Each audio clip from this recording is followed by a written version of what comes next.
Hello. नमस्कार बच्चों। Success learning के यूट्यूब चैनल पे आप सभी का स्वागत है। आज करेंगे हम 10th क्लास का चैप्टर नंबर 4 और इसके जो एमसीक्यू क्वेश्चन है, जो मोस्ट इंपॉर्टेंट क्वेश्चन है बोर्ड के एग्जाम के लिए, वो सारे के सारे आज आपके लिए लेके आए हैं। तो अपना जो चैप्टर है उसके बारे में जानेंगे सबसे पहले कि चैप्टर का नाम क्या है अपना, क्वाड्रेटिक इक्वेशन, यानी क्या है चैप्टर का नाम, द्विघात समीकरण है। क्या नाम है चैप्टर का? द्विघात समीकरण, यानी ये चैप्टर का नाम है अपना द्विघात समीकरण। तो सबसे पहले जानेंगे कि क्या होता है द्विघात समीकरण, यानी क्वाड्रेटिक इक्वेशन है वो क्या होती है। तो क्या होती है क्वाड्रेटिक इक्वेशन? द्विघात, द्विघात का मीनिंग यही है कि जो भी हम वेरिएबल लेंगे, यहाँ पे वेरिएबल कौन सा यूज कर रखा है? एक्स यूज कर रखा है। इसकी डिग्री है वो क्या होनी चाहिए? 2 होनी चाहिए।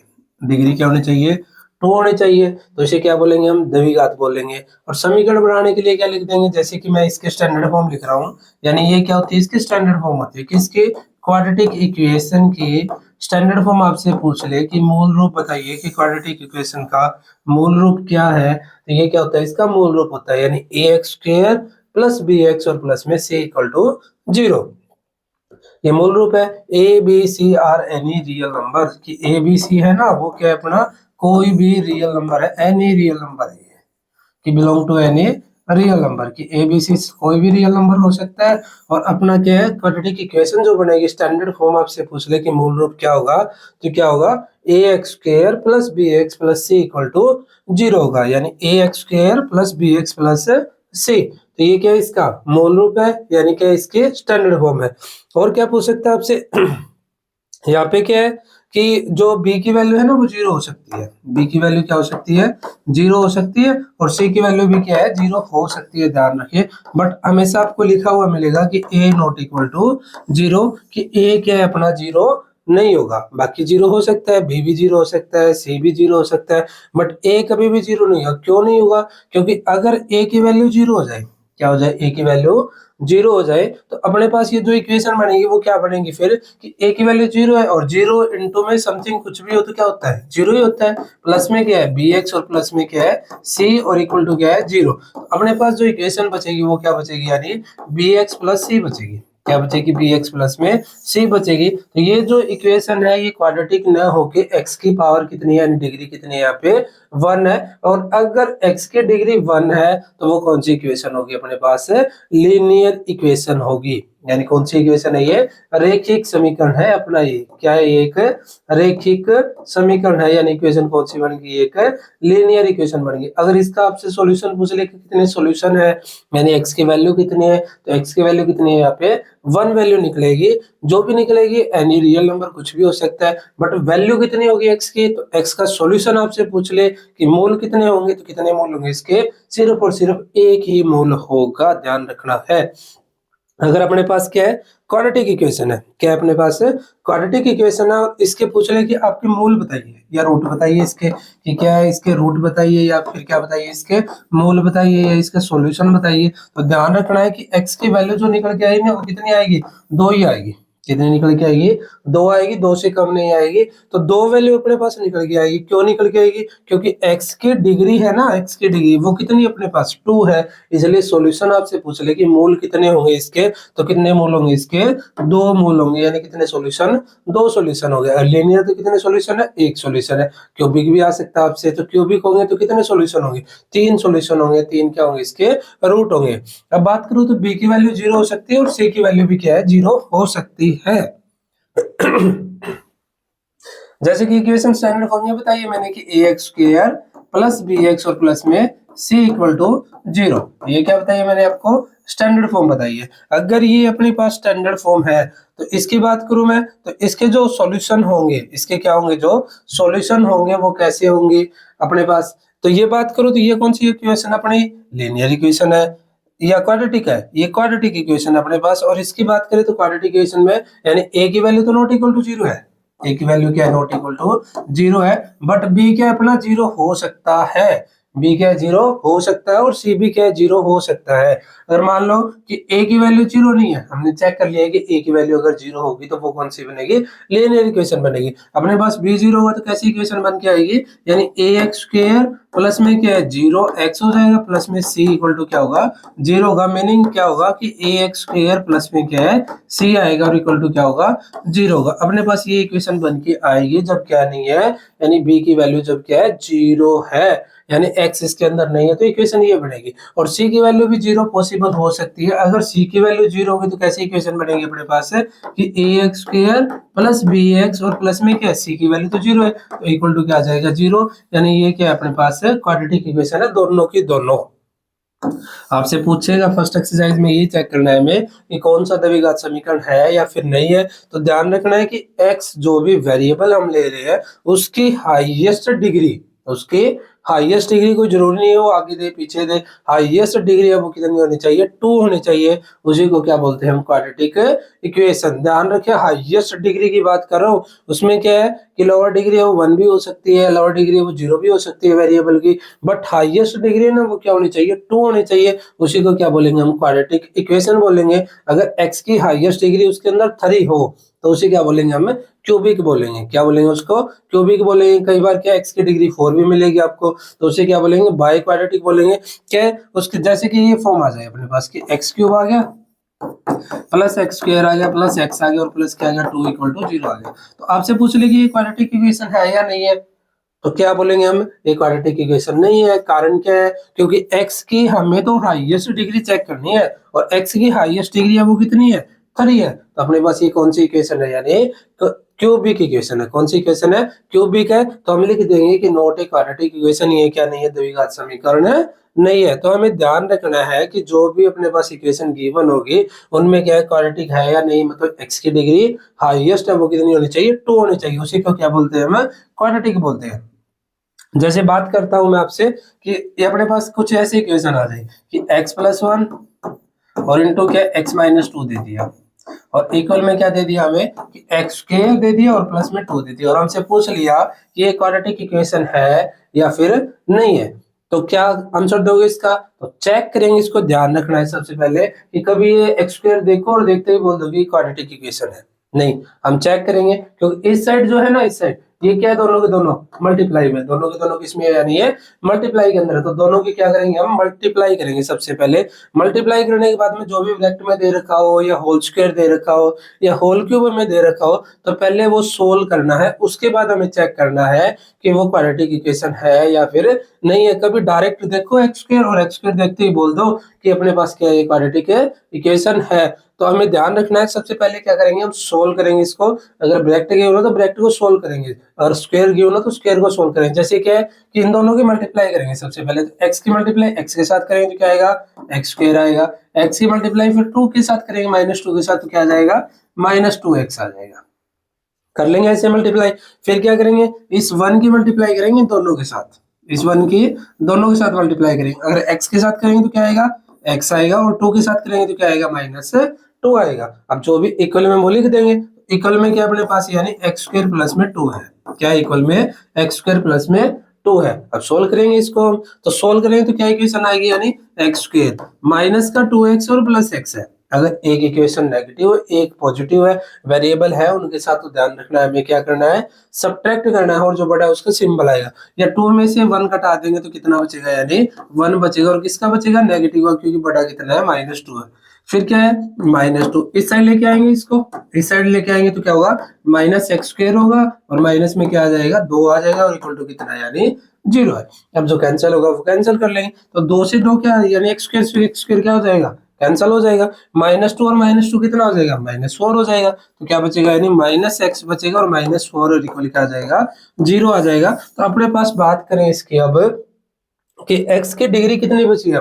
तो x की डिग्री कितनी बची है, 1 ही तो बची है। अब कौन सा इक्वेशन हो जाएगी फिर, ये लीनियर इक्वेशन है। तो हम लिख देंगे कि नॉट ए क्वाड्रेटिक इक्वेशन की ये द्विघात समीकरण नहीं है। तो हमें ध्यान रखना है कि ऐसे अगर आपको ब्रैकेट के अंदर दे और इक्वल में लिख दे आपके क्या, एक्स स्क्वायर लिख दे, +2 लिख दे, तो ध्यान रखना है सबसे पहले हम सोल्व करके देखेंगे उसको। सोल्व करने के बाद ये बन भी सकती है भाई और नहीं भी बन सकती है, दोनों ही बात है।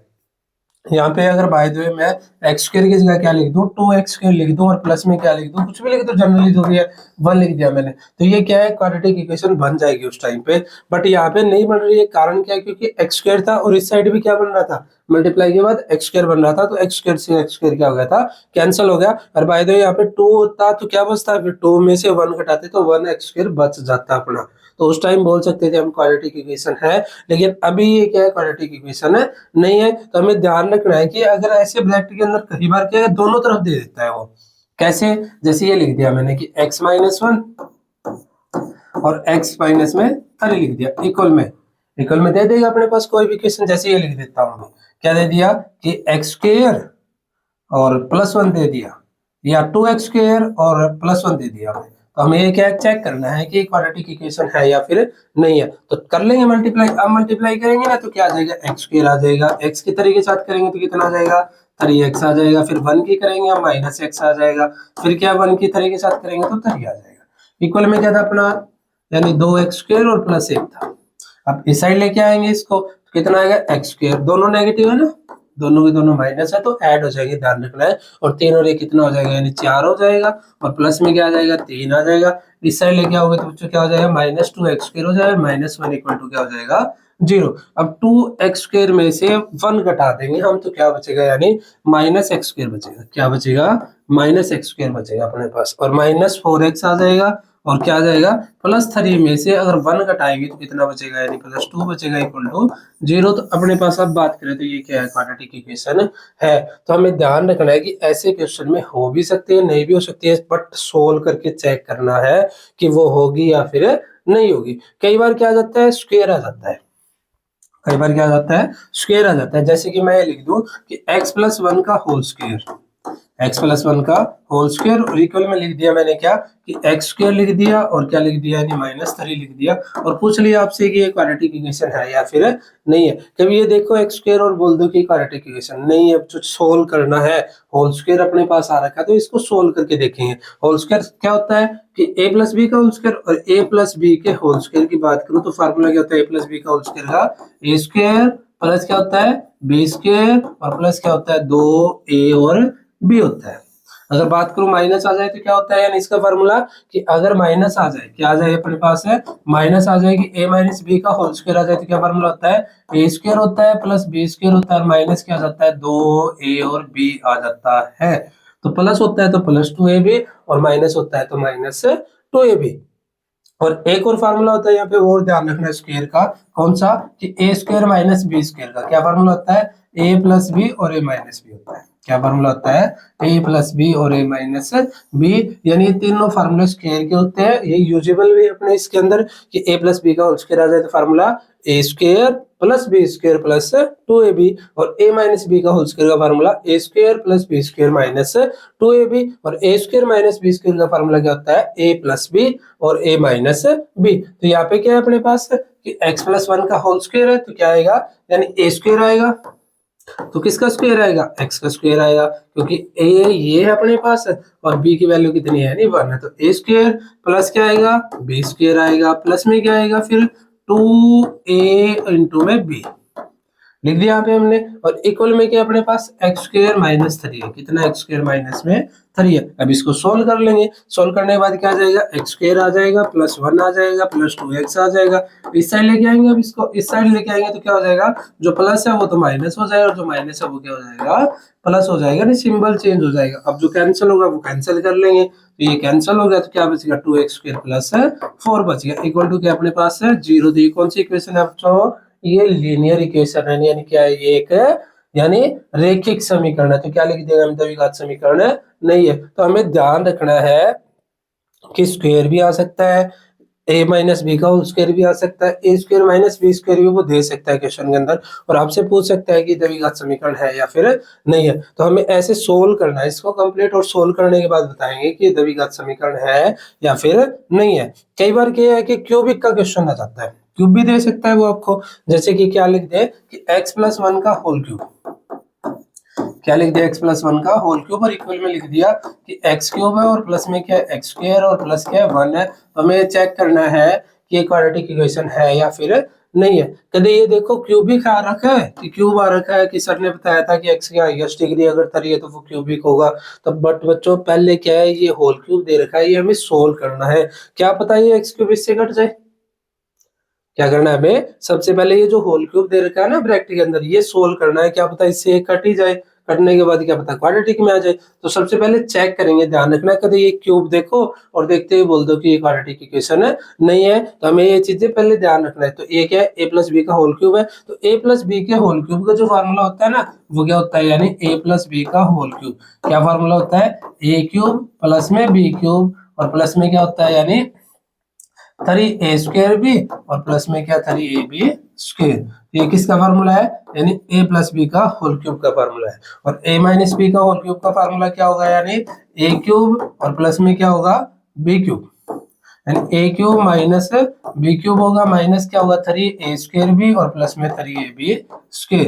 तो ध्यान रखना है कि यहाँ पे माइनस b³ होता है और यहाँ पे प्लस b³ होता है। यहाँ पे प्लस 3a² होता है और यहाँ पे क्या होता है, माइनस 3a² भी होता है। तो ये चेंज होता है। और एक फार्मूला और ध्यान रखना है कि a³ माइनस b³ का क्या फार्मूला होता है, यानी इसका a माइनस बी और क्या होता है a² प्लस b² और प्लस क्या होता है ab होता है। तो ये किसका फार्मूला है, a माइनस बी का ए माइनस a³ माइनस b³ का फार्मूला है, ध्यान रखना, ठीक है। तो a प्लस बी का होल क्यूब का फार्मूला, a माइनस बी का होल क्यूब का फार्मूला और a³ माइनस b³ का फार्मूला। तो यहाँ पे क्या है, a प्लस बी का होल क्यूब है। क्या यहाँ पे a प्लस बी का होल क्यूब है, तो फार्मूला क्या होगा, a³ होगा। तो a की वैल्यू है वो क्या है, x है, और b की वैल्यू है वो क्या है, 1 है। तो क्या होगा फार्मूला, यानी a³ तो x³ आ जाएगा।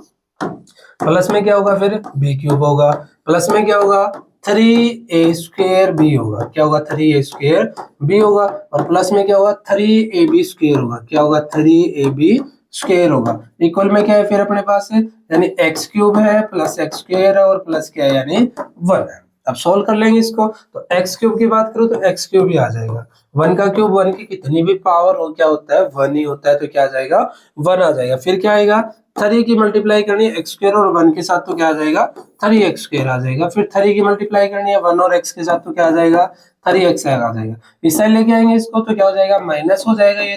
ये भी माइनस हो जाएगा, ये भी क्या हो जाएगा, माइनस हो जाएगा और इक्वल क्या है, यानी 0 बचेगा।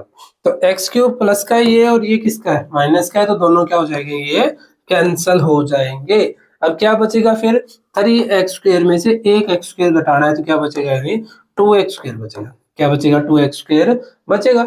यहाँ पे क्या है फिर 3x है तो 3x आ जाएगा। फिर क्या है, +1 और -1 क्या हो जाएंगे, कैंसल हो जाएंगे। तो इक्वल में क्या आ जाएगा 0। तो अपने पास कौन सी इक्वेशन है, ये क्वाड्रेटिक इक्वेशन है। क्योंकि x की बात करूं वेरिएबल की, तो हाईएस्ट डिग्री है वो कितनी है, 2 है। कितनी हाईएस्ट डिग्री, 2 है। तो अपने पास ये क्या होगी, यानी क्वाड्रेटिक इक्वेशन होगी। तो हमें ये चीजें ध्यान रखनी है कि अगर आपके पास क्यूबिक में आ जाए, अपने पास क्या आ जाए, स्क्वायर में आ जाए।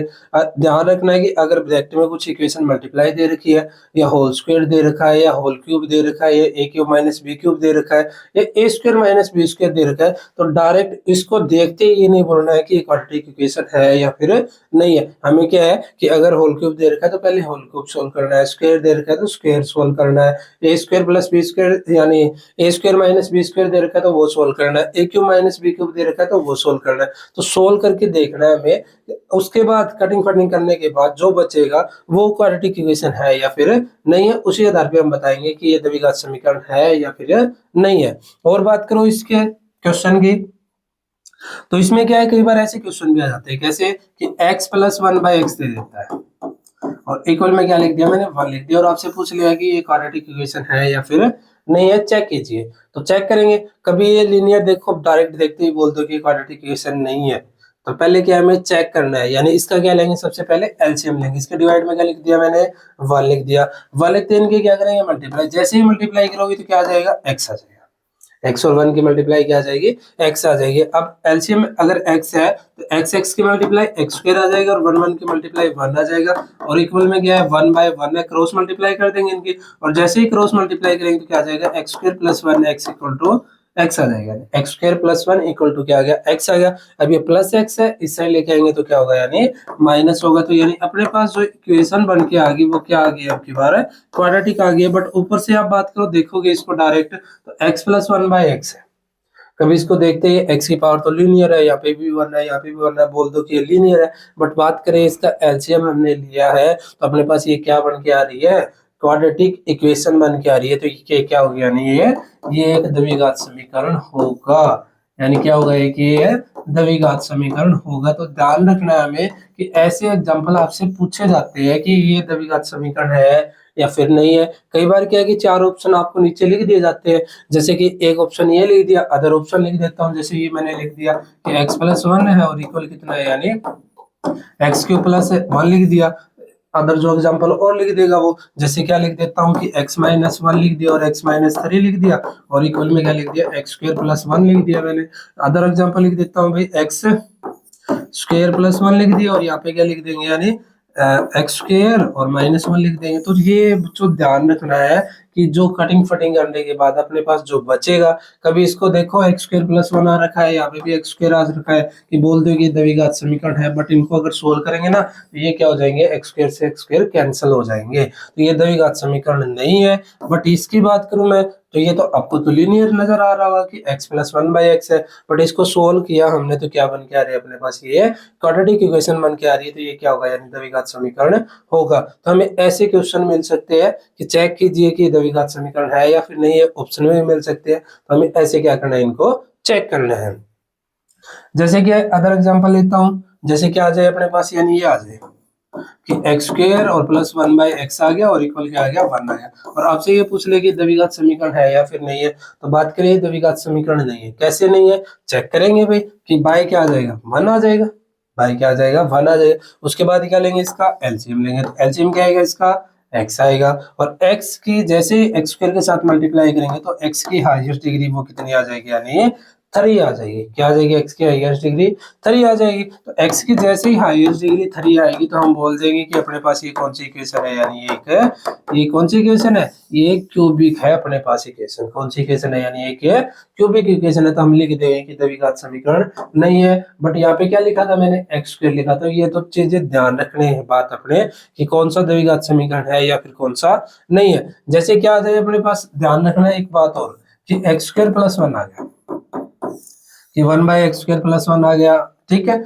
अगर ये मैंने बताया भी था ये कि पॉलिनोमियल के अंदर भी ऐसे क्वेश्चन आपसे पूछे जाते हैं, किसके अंदर, बहुपद के अंदर भी 1/x² + 1 ये बहुपद है या नहीं है। तो ये क्वेश्चन भी आपके सेकंड चैप्टर के अंदर पूछे जाते हैं। तो इनको कैसे देखते हैं हम, इनको भी ध्यान रखना है कि अगर डिवाइड में अपने पास कोई इक्वेशन आ जाती है ऐसे कि x² + 1 आ गया तो ये पॉलिनोमियल नहीं होगा, क्योंकि इसको जैसे ही ऊपर लेके जाओगे ना तो इसकी डिग्री क्या हो जाएगी, यानी नेगेटिव हो जाएगी।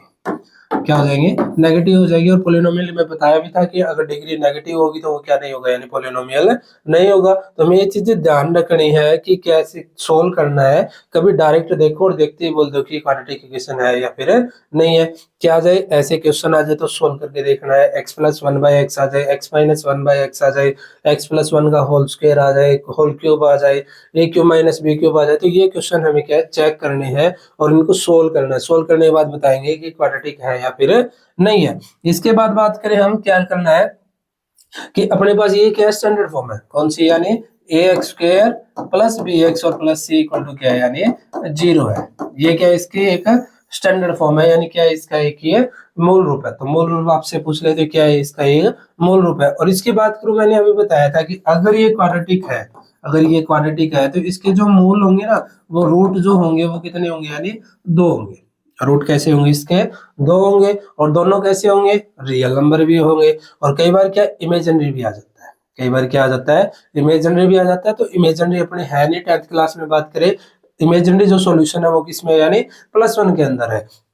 तो यहाँ पे जो मूल होंगे वो कैसे होंगे, यानी रियल होंगे। और रियल जो मूल होंगे, अगर आपसे पूछ ले कि मूल ज्ञात कीजिए, ऐसा ऑप्शन टाइप क्वेश्चन आ जाए, कोई भी क्वेश्चन आपको दे दे और पूछ ले कि मूल ज्ञात कीजिए, तो वहां पे अगर ऑप्शन टाइप क्वेश्चन को आप सोल्व करोगे तो उसमें बहुत ज्यादा टाइम लग जाएगा। तो इनको चेक करने के लिए कैसे करना है आपको, कि अगर अपने पास क्या हो, ये सारे के सारे पॉजिटिव हो, कि ax² + bx + c = 0, सारे के सारे क्या हो, पॉजिटिव हो। जैसे कि ये इक्वेशन लिख देता हूं मैं कि 2x² और प्लस क्या, यानी यहाँ पे लिख दिया मैंने 7x लिख दिया, और प्लस में यहाँ पे क्या लिख दिया, यानी 9 लिख दिया, कुछ भी लिख दिया जनरली, और इक्वल में क्या लिख दिया, 0 लिख दिया। ये लिख देता हूँ कि x² प्लस में क्या है 5x है, और प्लस में क्या है, यानी 6 = 0 है। अपने पास अगर ऐसी कोई भी इक्वेशन आ जाती है जनरल, जो क्या है सारी की सारी प्लस में है, तो ध्यान रखना है कि इसके दो जो मूल होंगे ना, दोनों जो मूल होंगे वो कैसे होंगे, यानी दोनों के दोनों नेगेटिव होंगे। हमें चेक करने की जरूरत नहीं है, ध्यान रखना है कि अगर क्या आ जाए अपने पास A X square plus B X और प्लस में सी आ जाए, तो दोनों मूल है वो कैसे होंगे, यानी नेगेटिव होंगे दोनों के दोनों। तो ध्यान रखना है हमें कि दोनों मूल है वो कैसे होंगे, यानी नेगेटिव होंगे। कैसे होंगे, नेगेटिव होंगे। ये चीजें हमें ध्यान रखना है। और कई बार क्या ऑप्शन टाइप में पूछ भी लिया जाता है आपसे कि मूल कैसे होंगे कैसे नहीं होंगे, तो क्या बोलोगे इसके, इसके दोनों जो मूल होंगे ना वो कैसे होंगे, यानी नेगेटिव होंगे, ऋणात्मक होंगे दोनों के दोनों मूल। कैसे होंगे, इन दोनों मूल नेगेटिव होंगे, ऋणात्मक होंगे दोनों के दोनों रूट। कब, जब क्या आ जाए A X square plus B X plus C equal to 0 आ जाए। अगर अपने पास इक्वेशन में क्या आ जाए कि ए एक्स स्क्र आ जाए और जो ये बी है ना बी, वो क्या आ जाए, नेगेटिव आ जाए, यानी x के जो साथ दो कोफिशिएंट है ना वो कैसा आ जाए, नेगेटिव आ जाए, तो दोनों मूल है ना, दोनों के दोनों मूल वो कैसे होंगे, यानी पॉजिटिव होंगे, धनात्मक होंगे। तो आपको बच्चों एक ही ऑप्शन ऐसा मिलेगा जिसमें दोनों मूल क्या है, पॉजिटिव है, तो आपको सोल्व करने की ज्यादा जरूरत नहीं पड़ेगी फिर। ठीक है ना, कि अगर क्या आ जाए बी नेगेटिव आ जाए तो दोनों मूल कैसे होंगे, यानी पॉजिटिव होंगे। अगर दो ऑप्शन में अगर पॉजिटिव आ जाता है तो फिर तो सोल्व ही करना पड़ेगा, फिर तो टाइम लगेगा ही लगेगा। बट अगर क्या है, लगभग क्या है कि आपको एक ही ऑप्शन मिलता है, कि ऐसा एक ही ऑप्शन मिलेगा जिसमें दोनों क्या दे रखे हो, पॉजिटिव दे रखे हो।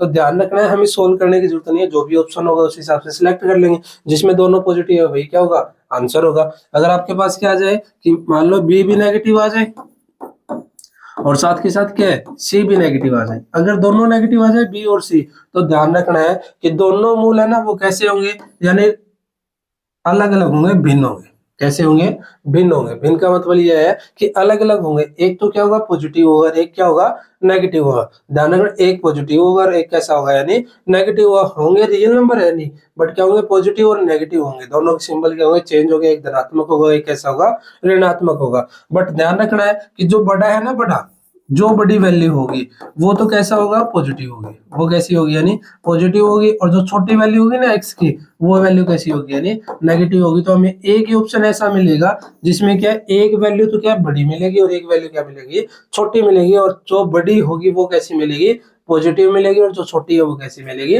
नेगेटिव। वही क्या होगा, इसका आंसर होगा। कब, जब इक्वेशन कैसी आ जाए अपने पास, A X square minus B X और माइनस सी इक्वल टू 0 आ जाए। अगर इक्वेशन क्या आ जाए अपने पास, ए एक्स स्क्र आ जाए और प्लस में बी आ जाए और बट ओनली माइनस सी आ जाए, क्या आ जाए कि माइनस अगर सी आ जाए अपने पास, तो अब की बार भी क्या होंगे, भिन्न होंगे, अलग अलग होंगे भाई दोनों के दोनों रूट।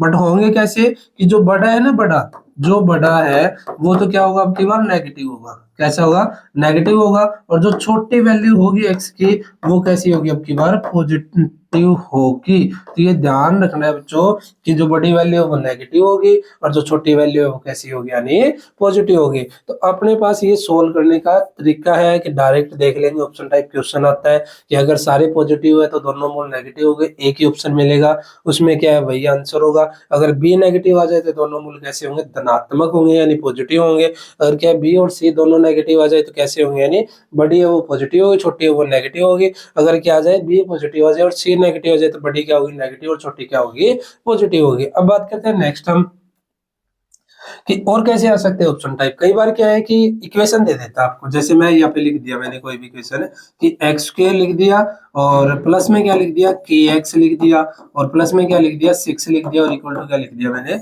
0 लिख दिया। और मैंने बोल दिया कि के का मान ज्ञात कीजिए जब इसका क्या एक फैक्टर, वो फैक्टर भी दे सकता है आपको और वो मूल भी दे सकता है। कि मैं बोल दूं कि इसका जो एक फैक्टर है ना वो x-2 है, यानी इसका जो गुणनखंड है वो कितना है, x-2 है। तो k का मान ज्ञात कीजिए, ये भी दे सकता है आपको। और ये ना देके वो क्या लिख सकता है कि इसका जो एक मूल है ना वो 2 है। डायरेक्ट क्वेश्चन मिलेगा आपको ऐसा कि k का मान ज्ञात कीजिए, और कैसे बोलेगा कि एक्स स्क्र प्लस के एक्स प्लस में 6 इक्वल टू 0 है। k का मान निकालना है, कब निकालना है, जब इसका एक फैक्टर लिख सकता है, या फिर क्या इसका गुणनखंड है ये तो, या फिर क्या बोल देगा इसका जो एक रूट है ना वो 2 है। 2 लिख सकता है, -2 लिख सकता है, 1 लिख सकता है, -1 लिख सकता है, 3 लिख सकता है, कुछ भी लिख सकता है एक्स की वैल्यू। बट बोल के देगा आपको कि एक्स का या तो फैक्टर देगा या फिर क्या देगा, इसका रूट देगा, यानी सॉल्यूशन देगा कि इसका जो सॉल्यूशन है वो 2 है, तो के का मान ज्ञात कीजिए। अगर आपके पास फैक्टर दे दे या फिर क्या दे दे, सॉल्यूशन दे दे। तो ध्यान रखना है कि अगर इस इक्वेशन का वो सॉल्यूशन है ना, तो वो इस इक्वेशन को किसके इक्वल ला देगा, जीरो ला देगा। यानी क्या ला देगा, इसको जीरो के इक्वल लाके हम के की वैल्यू फाइंड आउट कर देंगे। यानी एक्स की वैल्यू जो भी मिलेगी ना यहाँ से, जैसे 2 है तो एक्स की वैल्यू 2 इसके अंदर पुट करेंगे और के की वैल्यू निकाल देंगे। अगर फैक्टर दे देना हमको, क्या दे दिया, अगर फैक्टर दे दिया x माइनस टू, तो x माइनस टू को इक्वल टू जीरो पुट करेंगे हम। माइनस टू इस साइड जाएगा तो क्या होगा, प्लस टू। तो मीनिंग x की वैल्यू क्या आ गई, यहाँ से 2 आ गई है। तो x की वैल्यू 2 इसके अंदर आप पुट करेंगे तो 2 का क्या करना है, हमें स्क्वायर करना है। प्लस में क्या है फिर k इंटू क्या है, x है और x की वैल्यू क्या लिखनी है, 2 लिखनी है। और प्लस में क्या है फिर 6 है और इक्वल टू कितना है, यानी 0 है। तो यहाँ से क्या है, वैल्यू सॉल्व कर लेंगे। 2 का स्क्वायर कितना, 4 हो जाएगा। 2 एक कम है 2 के, और प्लस में कितना 6 और इक्वल टू 0। 6 और 4 कितना, 10 हो गया। तो 2 के प्लस में कितना 10 और इक्वल क्या है, 0 है। प्लस 10 है, इस साइड लेके जाएंगे तो क्या होगा, माइनस 10 होगा। तो माइनस 10 होगा तो 2 क्या है, मल्टीप्लाई, और 2 किस में चला जाएगा, डिवाइड में। तो के की वैल्यू कितनी आ जाएगी, 2 पंजे 10 आ जाएगी। तो के की वैल्यू कितनी है, माइनस 5 है। और हमें क्या निकालना था, के की वैल्यू फाइंड आउट करनी थी। तो के की वैल्यू क्या आ जाएगी, -5 आ जाएगी। तो ध्यान रखना है हमें कि वो ऐसे क्वेश्चन भी दे सकता है आपको कि फैक्टर दे सकता है, वो फिर क्या दे सकता है, मूल दे सकता है। तो मूल का मीनिंग भी यही होता है कि x की वैल्यू क्या है, 2 इसके अंदर डायरेक्ट पुट करेंगे हम। डायरेक्ट पुट करने के बाद हम क्या निकाल देंगे, यानी k की वैल्यू निकाल देंगे। जो मूल दिया है, जो फैक्टर दिया है, वही क्या होती है, x की वैल्यू होती है और वो पुट करनी होती है। जैसे कि अदर मान लो कोई क्वेश्चन आ गया, जैसे ये लिख दिया मैंने कि 2x² और प्लस में क्या आ गया, यहाँ पे लिख देता हूँ कि x, और प्लस में क्या आ गया 7 आ गया, इक्वल टू क्या, यानी 0 है। और k का मान ज्ञात कीजिए। किसका मान ज्ञात कीजिए, k का मान ज्ञात कीजिए। जब इसका जो एक सॉल्यूशन है ना, वो क्या है, यानी x+3 है। क्या है, x+3 है। या फिर क्या लिख दिया कि -3 एक इसका सॉल्यूशन है। तो किसका मान निकालना है हमें,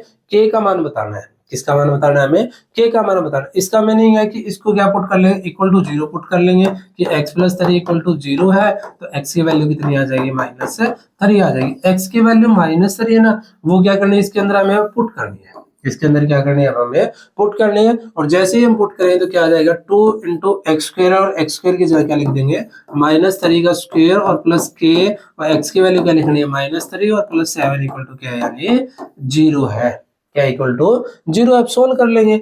हमेशा ध्यान रखना है कि नेगेटिव नंबर की पावर, नेगेटिव नंबर की पावर अगर क्या अपने पास इवन है, यानी सम संख्या है, तो आंसर कैसा आएगा, पॉजिटिव आएगा। आंसर कैसा आएगा, पॉजिटिव आएगा। और नेगेटिव नंबर की पावर क्या है, अगर ओड संख्या है, विषम संख्या है, तो आंसर कैसा आएगा, नेगेटिव आएगा। ये हमें ध्यान रखना है कि नेगेटिव की पावर कैसी है, अगर सम है, इवन है, तो आंसर कैसा आएगा, पॉजिटिव आएगा। और नेगेटिव नंबर की पावर कैसी है, यानी अगर ओड है, तो आंसर क्या आएगा, यानी नेगेटिव आएगा। तो यहाँ पे बात करें तो 2 तो क्या है, इवन है, तो आंसर कैसा आएगा, पॉजिटिव आएगा। तो 3 का स्क्वायर है वो कितना होता है, यानी 9 होता है। माइनस के और प्लस की मल्टीप्लाई करेंगे, माइनस आएगा, तो 3 के और प्लस में 7 इक्वल टू कितना है, यानी 0 है। तो 9 दूनी कितना 18, 18 में कितना जोड़ देंगे, अब 7 ऐड कर देंगे। तो 18 में अगर हम 7 ऐड कर दें तो कितना बन जाएगा, 25 बन जाएगा। और इक्वल टू कितना है, यानी 0 है। तो -3 के और इक्वल कितना, -25, माइनस से माइनस कैंसिल, यानी के की वैल्यू अब कितनी आ जाएगी, 25/3 आ जाएगी। क्या आ जाएगी, 25/3। और हमें क्या है, के की वैल्यू ही बतानी थी। तो के का मान कितना होगा, यानी 25/3 होगा। तो ऐसे क्वेश्चन आपसे पूछ सकता है वो ऑप्शन टाइप के अंदर कि के का मान ज्ञात कीजिए, जबकि आपको रूट देके, आपको सॉल्यूशन देके। तो के की वैल्यू ध्यान रखना है कैसे निकालनी है, फैक्टर देता है तो फैक्टर से एक्स की वैल्यू निकालेंगे, एक्स की वैल्यू इसके अंदर पुट करेंगे, और उसके बाद क्या निकाल देंगे, हम के की वैल्यू फाइंड आउट कर देंगे। कई बार क्वेश्चन में कैसे दे सकता है वो आपको कि इक्वेशन दे देगा और उसका बोल देगा कि इसके जीरोस दे रखी है। जैसे क्वेश्चन दे दिया आपको, जैसे सेकंड चैप्टर में बात करूं तो सेकंड चैप्टर का क्वेश्चन है कुछ इस तरीके का, दे देता हूं आपको कि x² और प्लस में क्या है कि x, और प्लस में 6 इक्वल टू क्या 0। ध्यान रखना है हमें, ये क्या है अपने पास, ये क्वाड्रेटिक इक्वेशन है और k की वैल्यू बतानी है। कब बतानी है, जब क्या है कि इसके शून्यकों का योगफल दे दे आपको। क्या दे दे, शून्यकों का गुणनफल दे दे। यानी क्या दे दे आपको, शून्यकों का योगफल दे दे। वहां पे ऐसे क्वेश्चन नहीं करवाए थे, तो भी करवा देते आपको इस चैप्टर के अंदर कि शून्यकों का क्या दे दे, योगफल दे दे। क्या दे, शून्यकों का योगफल। और योगफल का फार्मूला क्या बताया था, -b/a बताया था। और गुणनफल दे दे तो गुणनफल का फार्मूला क्या बताया था, c/a बताया था। और k की वैल्यू बतानी है आपको, कब बतानी है, जब योगफल और गुणनफल दे रखा है। तो कैसे निकालोगे इसको, फिर इसके हिसाब से कि योगफल दे दिया आपको, कितना दे दिया, मान लो 5 दे दिया, कि योगफल कितना है, यानी 5 है, तो के का मान बताइए। योगफल का फार्मूला माइनस बी बाई होता है, तो माइनस बी बाई ए होता है, तो यानी वो कई बार क्या है, योगफल ना देके बोल देगा कि अल्फा प्लस बीटा का मान है ना वो 5 है। इसके दो सॉल्यूशन है, इसके दो रूट है, और वो कौन से, अल्फा और बीटा, और अल्फा प्लस बीटा का मान कितना है, यानी 5 है, तो के का मान ज्ञात कीजिए। कैसे क्वेश्चन देगा आपको कि इसका क्या दे रखा है, हमें दो रूट दे रखे, दो सॉल्यूशन दे रखे है, कौन से दे रखे हैं, अल्फा और बीटा है, और अल्फा प्लस बीटा का मान अगर 5 है, 5 ना देके नेगेटिव दे सकता है, पॉजिटिव कुछ भी दे सकता है, डिवाइड में भी दे सकता है, एनी रियल नंबर कि अल्फा प्लस बीटा की वैल्यू 5 है, तो के का मान ज्ञात कीजिए। तो अगर बात करूं, ये क्या थी अपने पास, क्वाड्रेटिक इक्वेशन की स्टैंडर्ड फॉर्म थी, कौन सी, ax स्क्वायर प्लस bx और प्लस c इक्वल टू 0, यानी एक्स स्क्वायर का कोफिशिएंट है वो तो a होगा, x का कोफिशिएंट है वो b होगा, अदर टर्म है वो क्या होगी, यानी c होगी। तो यहाँ से अगर कंपैरिजन करते हैं हम, तो a b c की वैल्यू निकाल देंगे, तो a की वैल्यू कितनी आएगी, कंपैरिजन करेंगे, x स्क्वायर कोफिशिएंट कितना है, यहाँ पे 1 है, तो a की वैल्यू क्या आएगी, 1 आएगी, x का कोफिशिएंट क्या है, b है, और यहाँ पे कितना है, k है, तो b की वैल्यू कितनी आएगी, फिर k आएगी, और c की वैल्यू कितनी आ जाएगी, 6 आ जाएगी। और यहाँ पे दे क्या रखा है हमें कि अल्फा प्लस बीटा का मान कितना है, यानी 5 है, अल्फा प्लस बीटा का मान कितना है, 5 है, तो अल्फा प्लस बीटा है, इसके क्या है, सॉल्यूशन है, अल्फा और बीटा इसके रूट है, यानी तो अल्फा प्लस बीटा यहाँ पे निकालने की जरूरत नहीं, आप सॉल्यूशन निकालोगे, उसके बाद क्या है, अल्फा प्लस बीटा पुट करोगे, तो डायरेक्ट फार्मूला होता है इसका कि अल्फा प्लस बीटा का फार्मूला कहता है माइनस बी बाई ए, यानी देख योगफल यानी सम ऑफ ए जीरोस, इसका फार्मूला क्या होता है, यानी अल्फा प्लस बीटा का जो फार्मूला होता है वो क्या होता है, माइनस बी बाई ए होता है, और अल्फा प्लस बीटा की वैल्यू 5 है, बी की वैल्यू कितनी है, के है, और ए की वैल्यू क्या है, 1 है, इनकी क्या कर देंगे क्रॉस मल्टीप्लाई, और जैसे ही क्रॉस मल्टीप्लाई करेंगे तो के की वैल्यू कितनी आ जाएगी, माइनस 5 आ जाएगी। और हमें क्या बताना था, के की वैल्यू बतानी थी, तो के का मान कितना होगा, माइनस 5 होगा। कई बार क्या है कि अल्फा इंटू बीटा भी दे देता है, ध्यान रखना कि अल्फा इंटू बीटा की वैल्यू अब कितनी है, यानी इसी को ही कर लेते हैं सोल्व की, अल्फा इंटू बीटा की वैल्यू अब कितनी है, 7 है, कितनी है, 7 है, और के की वैल्यू फाइंड आउट कीजिए, या फिर क्या है आपसे के फिर क्या पे देगा आपको, यहाँ पे भी दे सकता है के, मैंने यहाँ पे क्या लिख दिया, के लिख दिया है, ध्यान रखना, ये चेंज कर दिया मैंने कि यहाँ पे अब इक्वेशन को चेंज कर दिया, यहाँ पे मैंने के लिख दिया है, और क्या बोल दिया कि अल्फा इंटू बीटा का मान है वो 7 है, तो के का मान ज्ञात कीजिए। तो अल्फा इंटू बीटा की बात करूं तो क्या होता है, गुणनफल होता है रूट का, यानी तो इसका फार्मूला क्या होता है, सी बाई ए होता है। तो यहाँ से बात करें हम, अल्फा इंटू बीटा का मान क्या होता है, सी बाई ए होता है, और सी की वैल्यू है वो पुट कर देंगे, अल्फा इंटू बीटा का मान अगर 7 है, तो सी की वैल्यू कितनी है, सी की वैल्यू तो 6 है, और यहाँ पे बात करूं मैं तो ए की वैल्यू कितनी ले ली, अब के ले लिया, ए की वैल्यू कितनी ले ली, अब के ले लिए, तो ए की वैल्यू क्या आ जाएगी, के आ जाएगी, और यहाँ पे क्या ले लेंगे 1, क्रॉस मल्टीप्लाई कर देंगे तो 7 को इक्वल टू 6 आ जाएगा, और के की वैल्यू कितनी आ जाएगी, 6/7 आ जाएगी। तो हमसे क्या है, दोनों टाइप के क्वेश्चन यहाँ से पूछ सकता है, वो ध्यान रखना है कि अल्फा प्लस बीटा भी दे सकता है, और क्या दे सकता है हमें, अल्फा इंटू बीटा भी दे सकता है, दोनों में से कौन सा भी देके, और आपसे क्या पूछ सकता है कि के का मान ज्ञात कीजिए। तो हमें ऐसे क्या करना है, इनको सोल्व करना है कि अगर वो क्या दे, अल्फा प्लस बीटा दे, तो फार्मूला क्या होगा, बी बाई ए होगा, यानी कहाँ पे कि या तो बी के मिलेगा या फिर ए के मिलेगा, तभी आपसे क्या दिया है, अल्फा प्लस बीटा दिया है, या अल्फा इंटू बीटा देगा तो क्या देगा, सी और ए की जगह कहीं ना कहीं के देगा, या एम देगा, कुछ भी देगा, उस हिसाब से क्या आपसे सॉल्यूशन पूछ सकता है, यानी क्या है, के की वैल्यू बतानी है, ठीक है। अब बात करें नेक्स्ट हम, तो अगर अपने पास क्या आ जाए, क्वाड्रेटिक आ जाए, तो उसके रूट कैसे निकालेंगे, इसके क्या है, रूट कैसे निकालेंगे। मैंने बता दिया आपको कि अगर पॉजिटिव है तो रूट क्या होंगे, नेगेटिव होंगे, तो ये तो बात ठीक है कि अगर पॉजिटिव होंगे तो रूट नेगेटिव होंगे। जैसे कि इक्वेशन आ गई अपने पास कि 2x स्क्वायर प्लस 5x आ गया, और प्लस में क्या आ गया, 3 आ गया, और इक्वल टू क्या 0 है। ये जनरल कोई इक्वेशन लिख दी मैंने, ये क्या है, 2x स्क्वायर प्लस में 5x, और प्लस में क्या है, यानी 3 और इक्वल टू क्या है, 0 है, और इसके क्या ज्ञात कीजिए, मूल ज्ञात कीजिए यूजिंग फैक्टराइजेशन मेथड। कौन सा मेथड यूज करना है हमें, फैक्टराइजेशन मेथड यूज करके क्या निकाल दे, हम इसके रूट फाइंड आउट कर ले। तो कैसे निकालेंगे इसके रूट हम, तो कैसे निकालेंगे, ध्यान रखना है, इसके हमें फैक्टर करने, और फैक्टर कैसे करने हैं कि हमें बी के फैक्टर करने हैं, बी को तोड़ना है, किसको तोड़ना है, हमें बी को तोड़ना है, बी को ऐसे दो पार्ट के अंदर तोड़ना है कि अगर इनका जोड़ करें, किसको तोड़ना है हमें, बी को ऐसे दो पार्ट के अंदर तोड़ना है कि अगर इसका जोड़ करें ना दोनों फैक्टर का, तो वो जोड़ है किसके इक्वल आना चाहिए, बी के इक्वल आना चाहिए। और अगर उन दोनों फैक्टर की गुणा करें, हम उन दोनों की क्या करें, गुणा करें, तो वो ना गुणा किसके इक्वल आनी चाहिए, वो ए और सी की जो भी मल्टीप्लाई है ना उसके इक्वल आना चाहिए। यानी करना क्या है हमें कि बी को तोड़ना है कितने पार्ट के अंदर, दो पार्ट के अंदर तोड़ना है। और कैसे तोड़ना है कि अगर वे दोनों के दोनों जो तोड़े हैं ना हमने, उनको अगर जोड़े ना तो वो किसके इक्वल आने चाहिए, वो बी के इक्वल आने चाहिए।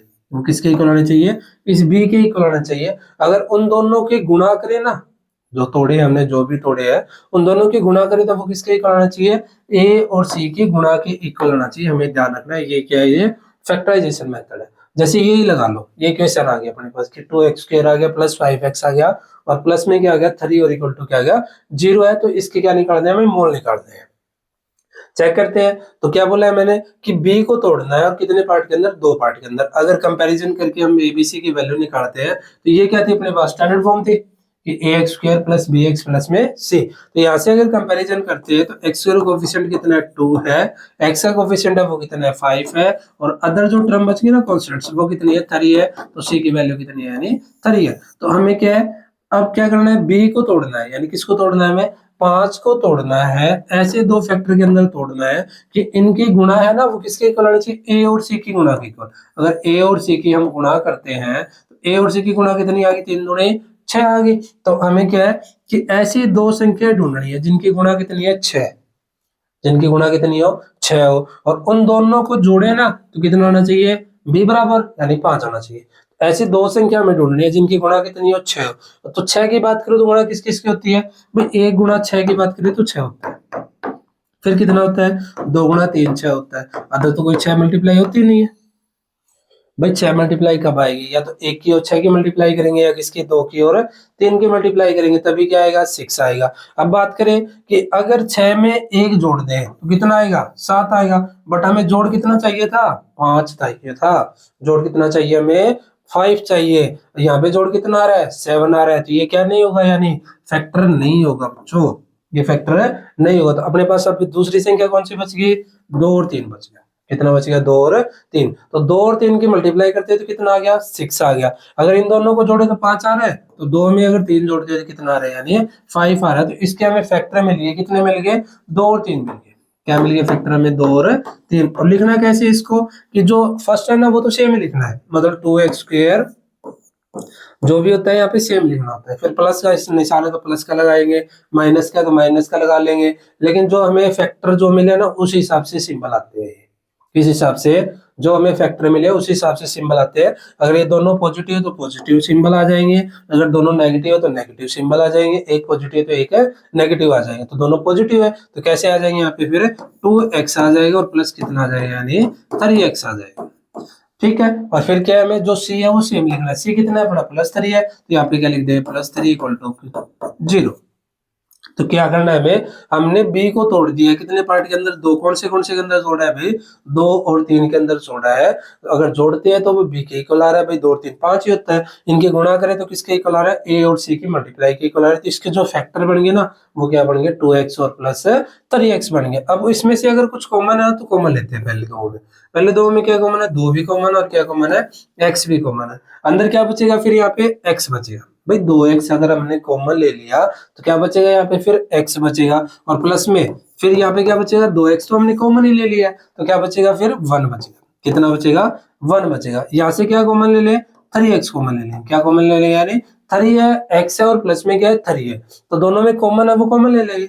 3x है यहाँ पे तो, और यहाँ पे x नहीं तो x तो कॉमन आएगा नहीं, तो क्या कॉमन आ जाएगा 3 कॉमन आ जाएगा। बट एक बात और ध्यान रखनी है कि जो ब्रैकेट के अंदर होता है ना वो दोनों सेम ही बनाते हैं ताकि ये क्या है कॉमन आ जाए। तो x+1 क्या बनाना है सेम, तो x+1 क्या ले लेंगे कॉमन ले लेंगे यहाँ से, और अदर जो बचेगा ना क्या बचेगा यहाँ पे 2x बचेगा, और यहाँ पे कितना बचेगा फिर +3 और इक्वल टू क्या चल रहा है अपना 0 चल रहा है। तो यहाँ से क्या है x की वैल्यू निकाल देंगे हम कि अगर दो फैक्टर की मल्टीप्लाई इक्वल टू 0 है, दो संख्या की मल्टीप्लाई इक्वल टू 0, इसका मीनिंग क्या है 0 मल्टीप्लाई कब आएगी, जब दोनों में से एक संख्या 0 होगी तभी मल्टीप्लाई क्या आएगी 0 आएगी, अदरवाइज 0 मल्टीप्लाई कभी भी नहीं आएगी। तो हम मान के चल लेंगे कि या तो क्या x+1 0 है, या तो क्या है x प्लस 1 क्या है 0 है, या फिर क्या है 2x प्लस 3 क्या है 0 है। तो यहाँ से किसकी वैल्यू निकाल लेंगे, x की वैल्यू निकाल लेंगे। यहाँ से बात करूँ तो x की वैल्यू -1 आ जाएगी, और यहाँ से x की वैल्यू कितनी आ जाएगी -3/2 आ जाएगी। और हमें क्या है x की वैल्यू बतानी थी, दोनों कैसी आई है,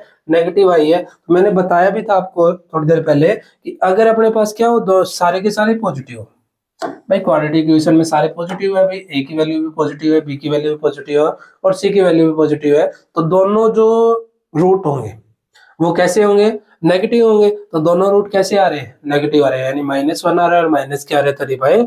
तो ये क्या हो गए, इसके आंसर हो गए। सोल्व कैसे करना है आपको समझ में आ गया होगा। ये यार दोबारा से कराते हैं आपको रिवीजन इसकी कि कैसे सोल्व करना है, कैसे फैक्टर इसकी बनानी है। यानी अपने पास जो भी क्वाड्रेटिक इक्वेशन होती है, जो भी क्या इसका है मूल रूप होता है कि ax स्क्वायर प्लस में bx और प्लस में c इक्वल टू 0। सोल्व कैसे करेंगे हम, हमें ध्यान रखना है कि फैक्टर जो करने हैं ना वो b के करने हैं, b को तोड़ना है। कितने पार्ट के अंदर तोड़ना है, 2 पार्ट के अंदर b को तोड़ना है। और ऐसे 2 पार्ट के अंदर तोड़ना है उनको कि अगर दोनों को अगर क्या करे, जोड़ करे, दोनों को क्या करे, जोड़ करे, तो वो खुद किसके इक्वल आ जाए, b के इक्वल आ जाए। यानी ऐसी दो संख्या हमें ढूंढनी है कि उनको अगर जोड़ करे ना तो वो किसके इक्वल आ जाए, बी के इक्वल आ जाए। अगर उन दोनों की गुणा करे, उन दोनों की क्या करे, गुणा करे, तो वो गुणा किसके इक्वल आनी चाहिए, ए और सी की जो गुणा होती है उसी की क्या आना चाहिए, वो इक्वल आना चाहिए। उसके बाद क्या कर लेंगे, इसके फैक्टर कर लेंगे। फिर क्या है, अगर कुछ कॉमन बनता है तो कॉमन ले लेंगे। यहाँ पे क्या कॉमन था, 2x कॉमन था, तो 2x क्या ले लिया हमने, कॉमन ले लिया। अंदर क्या बच गया, x प्लस 1 बच गया। यहाँ पे क्या कॉमन था दोनों में, 3 कॉमन था, तो यहाँ पे भी क्या बच गया, x प्लस 1 बच गया। अब x प्लस 1 दोनों में क्या है, कॉमन है, तो क्या बच गया, 2x प्लस 3 बच गया। अगर दो फैक्टर की मल्टीप्लाई लगा लो या दो संख्या की मल्टीप्लाई अगर 0 आती है तो इसका मीनिंग क्या होता है कि 0 मल्टीप्लाई तभी आएगी जब एक क्या होगा, 0 होगा। तो हम लेट कर लेंगे कि x प्लस 1 0 है या फिर क्या 2x प्लस 3 0 है। तो यहाँ से x की वैल्यू क्या आ गई, यानी -1 और -3/2। तो ये कौन सा मेथड अपना, फैक्टराइजेशन मेथड है, ध्यान रखना है, ठीक है। अगर बात करूं नेक्स्ट इसकी, तो इसमें क्या हमसे सॉल्यूशन पूछ सकते हैं। जैसे क्या है कि ये तो अपने पास जनरल थी, क्वाड्रेटिक आ गई, ठीक है, कर लिया सोल्व हमने। कई बार क्या है कि वो बी नहीं देता है, जैसे मैं ये लिख देता हूँ कि एक्स स्क्वायर माइनस 3, यहाँ पे बी है भाई, नहीं है। तो ऐसे अगर इक्वेशन आती है तो इनको कैसे सोल्व करेंगे कि इक्वल टू 0 दे दिया कि रूट निकालिए, मूल ज्ञात कीजिए। तो इनको ध्यान रखना है, डायरेक्ट सोल्व करना है हमें। इनको क्या करना है, डायरेक्ट सोल्व करना है कि x square minus 3 equal to 0 है, तो एक्स स्क्वायर इक्वल टू क्या लिख देंगे, -3, तो इस साइड जाए क्या होगा, +3 होगा। और जैसे ही हम स्क्वायर हटाते हैं तो एक तो प्लस माइनस का सिंबल आता है और एक क्या आता है अपने पास से, रूट आता है। यानी एक्स की वैल्यू क्या होगी, एक तो √3 होगी और एक क्या होगा, -√3 होगी। तो अपने पास क्या है, दो वैल्यू निकल के आएगी, एक क्या होगी √3 और एक क्या होगी -√3। और ये जो इक्वेशन है ना, ये कैसी है, यानी इसके अंदर क्या नहीं है, यानी b नहीं है, b की वैल्यू क्या है, 0 है। उस टाइम पे अगर आपसे रूट पूछ ले तो ऐसे हमें क्या है, रूट निकालने हैं, ध्यान रखना है। जैसे अदर आ जाए, जैसे ये लिख दिया मैंने कि 2x² लिख दिया और माइनस क्या लिख दिया, यहाँ पे 8 लिख दिया और इक्वल टू लिख दिया मैंने 0, कि x का मान ज्ञात कीजिए या मूल ज्ञात कीजिए या रूट निकालिए। तो कैसे निकालोगे आप इसको, ध्यान रखना। अब फैक्टराइजेशन मेथड का यूज कर नहीं करना है हमें। अब फैक्टर किसके बनाएंगे, b तो है ही नहीं अपने पास, b तो 0 है, तो 0 वाले फैक्टर हमें ढूंढने पड़ेंगे। तो डायरेक्ट इनको सोल्व करेंगे। कैसे सोल्व करेंगे कि 2x² है, अपने पास क्या है, फिर -8 है, इस साइड लेके जाएंगे तो क्या होगा, +8 होगा। इस साइड लेके जाएंगे तो क्या होगा, +8 होगा। और ये 2 क्या है यहाँ पे, मल्टीप्लाई, इस साइड किस में जाएगा, फिर डिवाइड में जाएगा। तो 8 के डिवाइड में कितना आ गया, 2 आ गया, कैंसिल आउट कर लेंगे, कितना आ जाएगा 4। यानी x² इक्वल टू कितना है, 4 है। तो x की वैल्यू कितनी आएगी, प्लस माइनस में रूट क्या आ जाएगा, 4 आ जाएगा। और 4 का रूट आपको पता ही है बच्चों क्या होता है, 2 होता है। तो एक तो +2 आ जाएगा, एक क्या आ जाएगा, -2 आ जाएगा। तो ऐसे क्या हम x की वैल्यू निकाल सकते हैं। ध्यान रखना है कि कई बार क्या है कि क्वेश्चन सिंपल सा दे दे आपको, इजी सा ऐसे क्वेश्चन आ जाए कि x का मान ज्ञात कीजिए, मूल ज्ञात कीजिए। तो ऐसे क्वेश्चन अगर आते हैं तो डायरेक्ट सोल्व करने, ध्यान रखना है, ठीक है। अगर अपने पास क्या है, c ना दे, क्या ना दे, वो c ना दे, तो कैसे सोल्व करोगे। जैसे क्वेश्चन ऐसे आ गया कि 2x² और प्लस में 4x ही आ गया, इक्वल टू क्या लिख दिया मैंने, 0 लिख दिया, c नहीं दिए। तो ऐसे क्वेश्चनों को कैसे सोल्व करोगे, फिर इसके भी फैक्टर नहीं बने क्योंकि c नहीं है। तो इसको भी डायरेक्ट ही सोल्व करना है। अगर कुछ कॉमन बनता है तो यहाँ से कॉमन ले लेंगे सबसे पहले। तो क्या ले लेंगे, कॉमन हम बनता है तो कॉमन ले लेंगे सबसे पहले। तो यहाँ पे क्या कॉमन है भाई, 2x कॉमन है, तो 2x क्या ले लिया हमने, कॉमन ले लिया। सबसे पहले क्या करना है, कॉमन बचता है तो कॉमन लेना है। अगर b नहीं दे रखा तो डायरेक्ट क्या किया था हमने, इक्वल टू 0 था, सी को इस साइड लेके गए थे हम, पिछले वाले क्वेश्चन में बात करूं तो मैं, तो सी को क्या है हम इस साइड लेके गए थे और डायरेक्ट हमने स्क्वायर हटा दिया तो क्या आ गया था, रूट आ गया था। बट यहाँ पे बात करूं ना तो यहाँ पे कुछ कॉमन बनेगा, यानी एक्स क्या है कॉमन बनेगा ही बनेगा, क्योंकि सी नहीं दे रखा है तो एक्स दे रखा है, तो एक्स क्या है कॉमन आएगा ही आएगा। तो यहाँ से कॉमन लेंगे सबसे पहले जो कॉमन है, अंदर क्या बचेगा फिर एक्स प्लस टू बचेगा, क्या बचेगा अंदर एक्स प्लस टू बचेगा, इक्वल टू क्या है जीरो। कॉमन लेने का मतलब ये होता है कि उस संख्या को उससे क्या किया डिवाइड किया है। अगर डिवाइड किया टू को तो टू कैंसिल हो गया, एक एक्स कैंसिल हो गया तो क्या बच गया एक एक्स बच गया। अगर फोर को टू से डिवाइड किया तो क्या बचा टू बचा, एक्स एक्स तो कट गया अपने पास, तो क्या बचेगा टू बचेगा। अब वही काम करना है हमें कि दो फैक्टर की मल्टीप्लाई इक्वल टू जीरो, इसका मीनिंग क्या है कि या तो टू एक्स जीरो है या फिर क्या है एक्स प्लस टू जीरो है। तो यहाँ से x की वैल्यू एक तो क्या आ जाएगी जीरो आ जाएगी, और प्लस टू इस साइड जाएगी क्या हो जाएगा माइनस टू, तो x की वैल्यू दो निकल के आएगी, एक तो क्या आएगी जीरो और एक कितनी आएगी माइनस टू निकल के आएगी। तो ध्यान रखना है कि अगर c हमें नहीं दे रखा है तो एक x की वैल्यू जीरो पक्का मिलेगी मिलेगी आपको, तो एक वैल्यू क्या होगी यहाँ से यानी जीरो होगी और दूसरी अदर कोई भी वैल्यू हो सकती है। तो ऐसे क्या निकाल सकते हैं हम इनके रूट निकाल सकते हैं, ठीक है। अब बात करें नेक्स्ट, फिर इसके जो ऑप्शन टाइप बनते हैं ना वो कैसे बनते हैं, फिर बात करें तो इसके जो ऑप्शन टाइप है ना विविध कर पे बनते हैं, किस पे बनते हैं डिस्क्रीमेंट पे बनते हैं। यानी ये क्या थी स्टैंडर्ड फॉर्म थी कौन सी कि A X square plus B X और प्लस में सी इक्वल टू जीरो, ये तो स्टैंडर्ड फॉर्म है। किसके स्टैंडर्ड फॉर्म है ये द्विघात समीकरण के स्टैंडर्ड फॉर्म है, यानी मूल रूप है उसका। तो यहाँ से जो क्वेश्चन बनते हैं फिर कैसे बनते हैं विविध कर पे बनते हैं, यानी डी पे बनते हैं डिस्क्रीमेंट के, और डी का जो फॉर्मूला होता है वो क्या होता है बी स्क्र माइनस फोर ए सी होता है। डी का फॉर्मूला क्या होता है बी स्क्र माइनस में फोर ए सी, इसी पर डिपेंड होता है अब कि कैसे वैल्यू निकलेगी कैसे नहीं निकलेगी। विविध कर बताएगा कि रूट कैसे होंगे रियल होंगे या इमेजिनरी होंगे। अगर क्या है इस डी की वैल्यू किसकी इस डी की वैल्यू क्या आ जाए ग्रेटर देन जीरो आ जाए, यानी क्या आ जाए पॉजिटिव आ जाए अपने पास, कि zero greater than zero meaning क्या आ जाए पॉजिटिव आ जाए, तो दो जो शून्य होंगे ना वो कैसे होंगे रियल होंगे, कैसे होंगे रियल होंगे, बट कैसे होंगे डिस्टिंक्ट होंगे अलग अलग होंगे, यानी कैसे होंगे धनात्मक होंगे, कैसे होंगे यानी दोनों जो सॉल्यूशन होंगे ना वो कैसे होंगे रियल होंगे, यानी क्या होंगे वास्तविक होंगे, कैसे होंगे रियल होंगे यानी वास्तविक होंगे, बट होंगे कैसे दोनों के दोनों भिन्न होंगे यानी अलग अलग होंगे।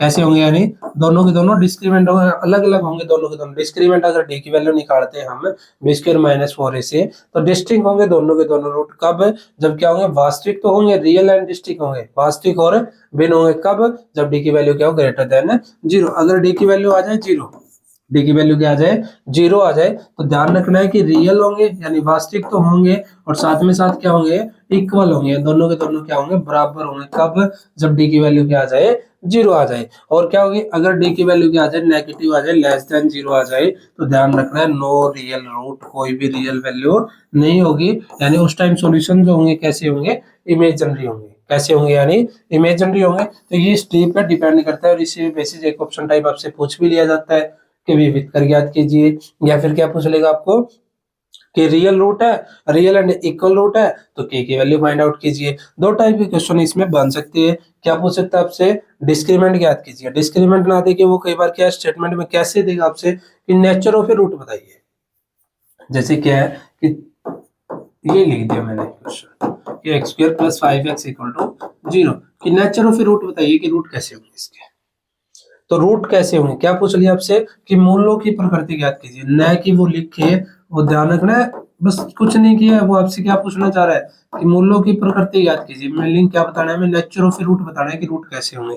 तो मूलों की प्रकृति का मीनिंग ये नहीं है बच्चों कि आप मूल निकालने बैठ जाओ इसके, आपसे क्या पूछ रहा है वो मूल पूछ रहा है कि मूल कैसे है रियल है या फिर इमेजिनरी है, रियल है तो कैसे डिस्ट्रिक्ट अलग अलग है या फिर इक्वल है दोनों के दोनों। तो आपसे वो यानी क्या पूछना चाह रहा है वो डी की वैल्यू पूछना चाह रहा है, डिस्क्रीमेंट पूछना चाह रहा है, विविध कर पूछना चाह रहा है, और विविध कर का फार्मूला क्या होता है यानी बी स्क्वायर माइनस फोर ए सी होता है। अगर मूलों की प्रकृति पूछे तो हमें क्या निकालना है यानी डी निकालना है, और इसका फार्मूला विविध कर का क्या होता है बी स्क्वायर माइनस फोर ए सी होता है। अब कंपैरिजन करके एबीसी की तो वैल्यू आप निकाल ही लोगे कि ए एक्स स्क्वायर प्लस में बी एक्स और प्लस में सी इक्वल टू क्या यानी जीरो है। अगर कंपैरिजन करते हैं हम इक्वेशन के तो एक्स स्क्वायर कोएफिशिएंट ए है और यहाँ पे कितना है यानी वन है, ए की वैल्यू क्या होगी यानी 1 होगी, बी की वैल्यू कितनी होगी 5 होगी और सी की वैल्यू कितनी होगी यानी 6 होगी। तो अपने पास ए बी सी की वैल्यू मिल गई है। अब इसके अंदर पुट करेंगे हम, तो डी इक्वल टू क्या है यानी बी स्क्वायर माइनस 4ac।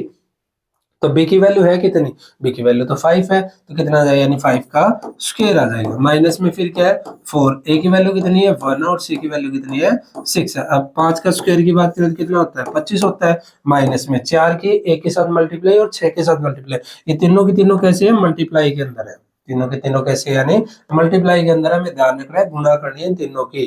तो 4 एक कम 4 और 4 की 6 के साथ मल्टीप्लाई 6 चौके 24 आ जाएगा। तो 25 में से 24 घटाएंगे तो क्या आ गया 1 आ गया। तो डी की वैल्यू अब क्या आ गई यानी डी की वैल्यू तो क्या आ गई पॉजिटिव आ गई यानी ग्रेटर देन 1 आ गया। तो मोल कैसे बताए थे मैंने, कैसे होंगे वास्तविक और क्या होंगे भिन्न होंगे। तो यहाँ पे क्या लिख देंगे कि मूलों का नेचर हमसे पूछा गया है, तो मूल कैसे होंगे यानी वास्तविक व कैसे होंगे भिन्न होंगे। वास्तविक क्या होंगे भिन्न होंगे या फिर भिन्न व वास्तविक होंगे, कौन सा भी ऑप्शन आपको मिलेगा उस हिसाब से क्या हो जाएगा उसका आंसर हो जाएगा। तो आपसे क्या है विविधकर ना देके क्या बोल सकता है आपको कि मूलों की प्रकृति ज्ञात कीजिए, नेचर ऑफ रूट बताइए, तो भी हमें क्या निकालना है यानी डी डिस्क्रिमिनेंट विविधकर ये निकालना है। फार्मूला क्या था बी स्क्वायर माइनस 4ac।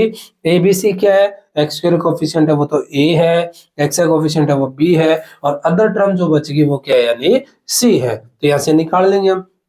अब बात करें इसकी तो यहाँ से एक क्वेश्चन और बन जाता है कि k की वैल्यू वाला क्वेश्चन, जैसे क्या है कि ये दे दे आपको कि 2x स्क्वायर और प्लस में के एक्स और माइनस 6 इक्वल टू 0। के का मान ज्ञात कीजिए जब मूल क्या है बराबर है। सेकंड क्वेश्चन यहाँ से क्या बन सकता है कि के का मान ज्ञात कीजिए, कब निकालना है जब मूल क्या है बराबर है। और अभी बताया था कि मूल बराबर कब होते हैं जब डी की वैल्यू क्या होती है यानी 0 होती है। क्या होती है डी की वैल्यू 0 होती है, तभी मूल क्या होते हैं बराबर होते हैं। तो अगर बात करें तो डी की वैल्यू 0 है, डी की वैल्यू अगर विविधकर 0 है तो इसका फार्मूला लगाएंगे और डी का जो फार्मूला होता है वो क्या होता है बी स्क्वायर माइनस 4ac होता है। क्या होता है यानी बी डी का जो फार्मूला विविधकर का जो फार्मूला होता है वो क्या होता है बी स्क्वायर माइनस 4ac होता है। और क्या बोला था मैंने क्वेश्चन में कि इसके क्या मिलेंगे हमें के का मान ज्ञात कीजिए, यानी क्या निकालना है के का मान निकालना और कब निकालना है जब दोनों के दोनों मूल है वो कैसे है यानी बराबर है। इक्वल एंड रियल रूट हमें दे रखे है, तो क्या पूछ रखा है हमसे के का मान बताना है। और अगर इक्वल एंड रियल रूट है क्या है दोनों बराबर है मूल, तो डी की वैल्यू क्या होगी यानी 0 होगी और डी का फार्मूला क्या होता है बी स्क्वायर माइनस 4ac होता है। अब वैल्यू पुट करेंगे, कंपैरिजन करके सबसे पहले एबीसी की वैल्यू निकाल लेंगे और अपने पास जो स्टैंडर्ड फॉर्म थी वो क्या थी यानी ax स्क्वायर प्लस bx और प्लस c इक्वल टू क्या थी जो 0 थी। मीनिंग x स्क्वायर का कोफिशिएंट है वो तो a है, x का कोफिशिएंट है वो b है, अदर टर्म है वो क्या है यानी c है। तो अगर यहाँ से कंपैरिजन करते हैं हम तो a की वैल्यू क्या आएगी फिर 2 आएगी और b की वैल्यू क्या आएगी फिर k आएगी और c की वैल्यू कितनी आएगी फिर यानी माइनस 6 आएगी। क्या आएगी माइनस 6 आएगी। अब बात करें अब सोल्व कर लेंगे तो डी कितना है यानी 0 है। भाई दे रखा है क्वेश्चन के अंदर की क्या दे रखा है हमें कि रूट है वो कैसे है यानी इक्वल रूट है। कैसे रूट है वो इक्वल एंड रियल रूट है, यानी मूल क्या है यानी वास्तविक और बराबर है। तो वास्तविक और बराबर है तो डी की वैल्यू क्या लेनी है हमें 0 लेनी है, तो 0 ले लेंगे इक्वल में। फिर क्या है बी स्क्वायर और बी की जगह क्या है वैल्यू बी की के है तो क्या आ जाएगा यानी के स्क्वायर आ जाएगा। माइनस में फिर क्या है 4, फिर उसके बाद क्या है ए और सी, तो ए की वैल्यू कितनी है यानी 2 है और सी की वैल्यू कितनी है माइनस 6 है। अब क्या कर लेंगे इनकी मल्टीप्लाई कर लेंगे, इनकी क्या कर लेंगे अब मल्टीप्लाई कर लेंगे तो 0 इक्वल में के स्क्वायर का के स्क्वायर आएगा। अगर माइनस की मल्टीप्लाई माइनस के साथ करते हैं तो प्लस हो जाएगा और पहले क्या है 4 की और 6 की मल्टीप्लाई करें तो 6 चौक 24 और 24 दूनी कितना 48, तो कितना आ जाएगा प्लस का 48 आ जाएगा। इक्वल में क्या था 0 था तो के स्क्वायर इक्वल टू अगर प्लस 48 इस साइड लेके आएंगे तो क्या होगा नेगेटिव हुआ था माइनस 48 इक्वल टू कितना आ गया के स्क्वायर आ गया। एक बात और ध्यान रखनी है हमें, तो हमने जो जनरली वैसे इक्वेशन ली है, ये तो क्या लिया हमने वैसे जनरली कोई भी इक्वेशन ली है अगर प्लस 6 लेंगे तो ही इसका सॉल्यूशन आएगा। एक बात यहाँ से फिर एक नई चीज निकल के आ गई हमारे पास, क्या आ गई कि के स्क्वायर इक्वल टू नेगेटिव आ गया। क्या आ गया के स्क्वायर इक्वल टू नेगेटिव आ गया। तो ध्यान रखना कि इसके रियल रूट नहीं होंगे। क्या होंगे कि वैसे मैंने जनरली कोई इक्वेशन लिख दी थी तो इसके रियल रूट नहीं होंगे बच्चों, ध्यान रखना है कि अगर कई बार क्या है कि एग्जामिनर पूछ लेता आपसे कि के स्क्वायर इक्वल टू नेगेटिव आ जाए अपने पास, या कोई भी स्क्वायर इक्वल टू नेगेटिव आ जाए, तो ध्यान रखना है कि इसके कोई भी सॉल्यूशन नहीं होंगे। कई बार क्या है ऐसी क्वेश्चन ऑप्शन टाइप में डाल देता है और लास्ट में लिख देता है कि नो सॉल्यूशन, हम के की वैल्यू फाइंड आउट ही नहीं कर सकते कि इसके जो सॉल्यूशन होंगे वो कैसे होंगे, फिर इमेजिनरी होंगे, रियल रूट नहीं होंगे, ध्यान रखना है। तो इसके रूट निकालने के लिए यानी यहाँ पे क्या ले लेते हैं, +6 ले लेते हैं, फिर क्या इसके सॉल्यूशन निकल जाएंगे अपने पास, यानी ये क्या +6 है तो यहाँ पे क्या आ जाएगा फिर, यानी नेगेटिव और पॉजिटिव आ जाएगा, क्या आ जाएगा नेगेटिव और फिर वो पॉजिटिव आ जाएगा, यानी यहाँ पे क्या आ जाएगा फिर माइनस का 48 आ जाएगा और के स्क्वायर इक्वल टू कितना आ जाएगा फिर, यानी 48 आ जाएगा, क्या आ जाएगा 48, मीनिंग के की वैल्यू कितनी आ जाएगी, यानी प्लस माइनस में √48 आ जाएगी। और 48 को क्या कर लेंगे हम अब सोल्व कर लेंगे, रूट से बाहर निकाल लेंगे। अगर 48 की रूट की बात करें तो कितना होता है, यानी देखो बच्चों क्या है कि 48 है, क्या है 48 है, इसके क्या निकाल लेंगे हम, फैक्टर निकाल लेंगे। अगर फैक्टर निकालेंगे तो कितना आएगा, 2 दूनी 4 और 2 चौका 8, फिर 2 से बात करें तो कितना आ गया 12 आ गया, फिर इसके बाद बात करें तो हम कितने, फिर 2 से फिर डिवाइड करें तो कितना आ जाएगा 6 आ जाएगा, 2 से डिवाइड करें तो कितना आ गया 3 आ गया, और 3 की बनी। अब जिन जिन का स्क्वायर बनता है ना, जिन जिन के जोड़े बनते हैं वो क्या रूट से बाहर निकाल देंगे, और जिनके जोड़े नहीं बनते हैं वो रूट के अंदर ही रहेंगे। अब किसका जोड़ा बन रहा है यहाँ पे बात करूं, एक तो 2 का यहाँ पे जोड़ा बन रहा है, ठीक है, बाहर निकाल देंगे हम 2 को, यहाँ से भी जोड़ा बन रहा है 2 का, एक 2 को फिर से बाहर निकाल देंगे। अब बचेगा फिर क्या, अंदर अंदर तो ओनली 3 बचेगा, तो हम 48 को क्या लिख सकते हैं बच्चों, हम 48 को लिख सकते हैं क्या कि 1 2 बार आ गया, 1 2 बार आ गया, 2 2 बार आ चुके, ध्यान रखना, एक तो ये बार आ गया 2 और एक ये 2 बार आ गया, तो 2 गुना 2 कितना बार आ गया, यानी 4 बार आ गया। तो इसको क्या लिखेंगे, यानी प्लस माइनस में लिखेंगे, और 4 अपने पास बाहर आ गया, अंदर कितना बच गया फिर 3, तो 48 को क्या लिख सकते हैं हमें 4√3 लिख सकते हैं, ध्यान रखना है। तो इसके जो के की वैल्यू वो क्या हो गया, यानी प्लस माइनस में 4√3 हो गए। तो ऐसे हमसे के का मान पूछ सकता है, कब, जब मूल क्या होंगे, यानी इक्वल होंगे, क्या होंगे रियल एंड इक्वल रूट देके के की वैल्यू हमसे पूछ सकता है। जैसे कि अदर एग्जांपल लेते हैं हम, जैसे क्या ले लिया मैंने, कोई भी अदर एग्जांपल लिख दिया जनरली कि ये अपने पास ये आ जाए कि kx आ जाए और अंदर कुछ लिख दे कि x-2 लिख दिया और +6 लिख दिया, -6 लिख दिया, ठीक है, जनरल वही लिख देता हूं मैं, +6 लिख दिया, इक्वल टू क्या है, यानी 0। तो अब k की वैल्यू बतानी है, तो यहाँ पे अगर देखो इसको तो पहले ब्रैकेट के अंदर सोल्व करना है। मैंने शुरुआत में ही बताया था कि अगर इसके अंदर ब्रैकेट आ जाती है तो इसको क्या करेंगे, पहले सोल्व करेंगे। अगर सोल्व करेंगे तो के एक्स की मतलब अंदर मल्टीप्लाई करें तो क्या आ जाएगा, यानी के एक्स स्क्वायर आ जाएगा, और के की यहाँ पे मल्टीप्लाई करें तो क्या आ जाएगा 2kx आ जाएगा, और प्लस में 6 इक्वल टू क्या है 0। अब सोल्व कर लेंगे इसको। अब क्या देगा आपको वो कि के का मान ज्ञात कीजिए, कब, जब क्या इक्वल रूट है, जब क्या है इक्वल रूट है, और अगर इक्वल रूट है अपने पास तो डी की वैल्यू क्या होगी, फिर 0 होगी, यानी डी की वैल्यू क्या होगी 0 होगी, और डी की वैल्यू 0 होगी यानी क्या है विविध क्रम फार्मूला लगाएंगे, और इसका जो फार्मूला होता है वो क्या होता है, d equal to b square minus में 4ac होता है, और डी की वैल्यू क्या लेनी है हमें 0, और ए बी सी कंपेरिजन करके वैल्यू आप निकाले लोगे तो ए की वैल्यू क्या आएगी, यानी के आएगी, बी की वैल्यू क्या आएगी फिर -2k आएगी, और सी की वैल्यू कितनी आएगी 6 आएगी। यहाँ पे क्या हम वैल्यू पुट कर देंगे, और वैल्यू पुट करके किसकी वैल्यू निकाल देंगे, हमें के की वैल्यू निकाल देंगे। तो डी की वैल्यू कितनी थी 0 थी, इक्वल में बी स्क्वायर मतलब किसका स्क्वायर आएगा 2k का होल स्क्वायर आएगा, माइनस में 4, ए की वैल्यू k है और सी की वैल्यू कितनी है, यानी 6 है। इसको क्या कर लेंगे, अब सोल्व कर लेंगे। अगर स्क्वायर करते हैं हम इसका तो 0 इक्वल टू 2 का स्क्वायर कितना होता है 4 होता है, तो क्या आ जाएगा, यानी 4k स्क्वायर आ जाएगा, और यहाँ पे कितना है इनकी मल्टीप्लाई 4 की मल्टीप्लाई, अगर 6 के साथ करते हैं तो 6 चौके 24 के आ जाएगा। अब कुछ कॉमन है वो कॉमन ले लेंगे, यहाँ से क्या कॉमन है, यानी 4k कॉमन है तो 4k क्या ले लेंगे, कॉमन ले लेंगे हम, और जैसे ही 4k कॉमन लेंगे तो अंदर कितना बचेगा k बचेगा, और यहाँ पे कितना है कॉमन लेने का मतलब ये है कि उस संख्या को हम क्या करेंगे डिवाइड कर रहे हैं। अगर 4 को 4 से डिवाइड करेंगे तो 1 आएगा, एक k से डिवाइड करेंगे तो एक k कट जाएगा, k बचेगा। फिर 24 को अगर 4 से डिवाइड करते हैं कितना आएगा 6 आएगा, और k से क्या k कैंसिल हो जाए तो यहाँ पे कितना आएगा, यानी -6 आएगा।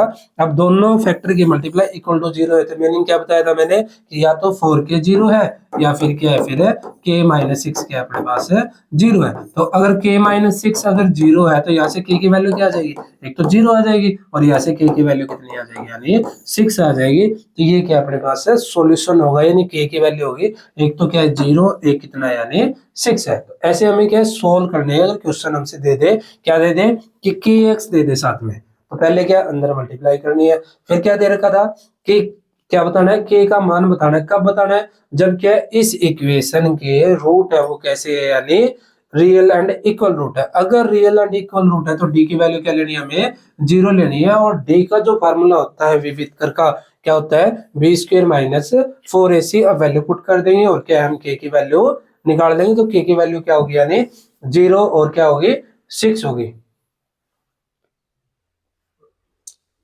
अब बात करते हैं हम नेक्स्ट है, यानी अभी तक क्या कर लिया हमने कि अगर k की वैल्यू पूछ ले, कब पूछेगा वो, कि आपको क्या है रियल एंड इक्वल रूट देके पूछ सकता है, ठीक है। अब बात करते हैं इसके डायरेक्ट क्वेश्चनों की, स्टेटमेंट बेस्ड क्वेश्चन है वो किस तरीके से।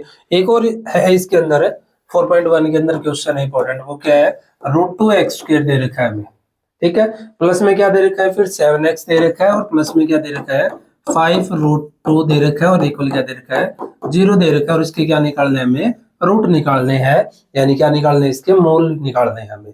और अभी बताया था कि मोल कैसे निकालेंगे हमें, यूजिंग फैक्टराइजेशन मेथड, यानी क्या करेंगे इसके फैक्टर बनाएंगे। और फैक्टर कैसे बनाएंगे हम, कि b को दो पार्ट के अंदर तोड़ेंगे। किसको तोड़ेंगे हम, कि b को दो पार्ट के अंदर तोड़ेंगे, और ऐसे दो पार्ट के अंदर तोड़ेंगे जिनका जोड़ है ना, जोड़ वो किसके इक्वल आएगा, b के इक्वल आएगा।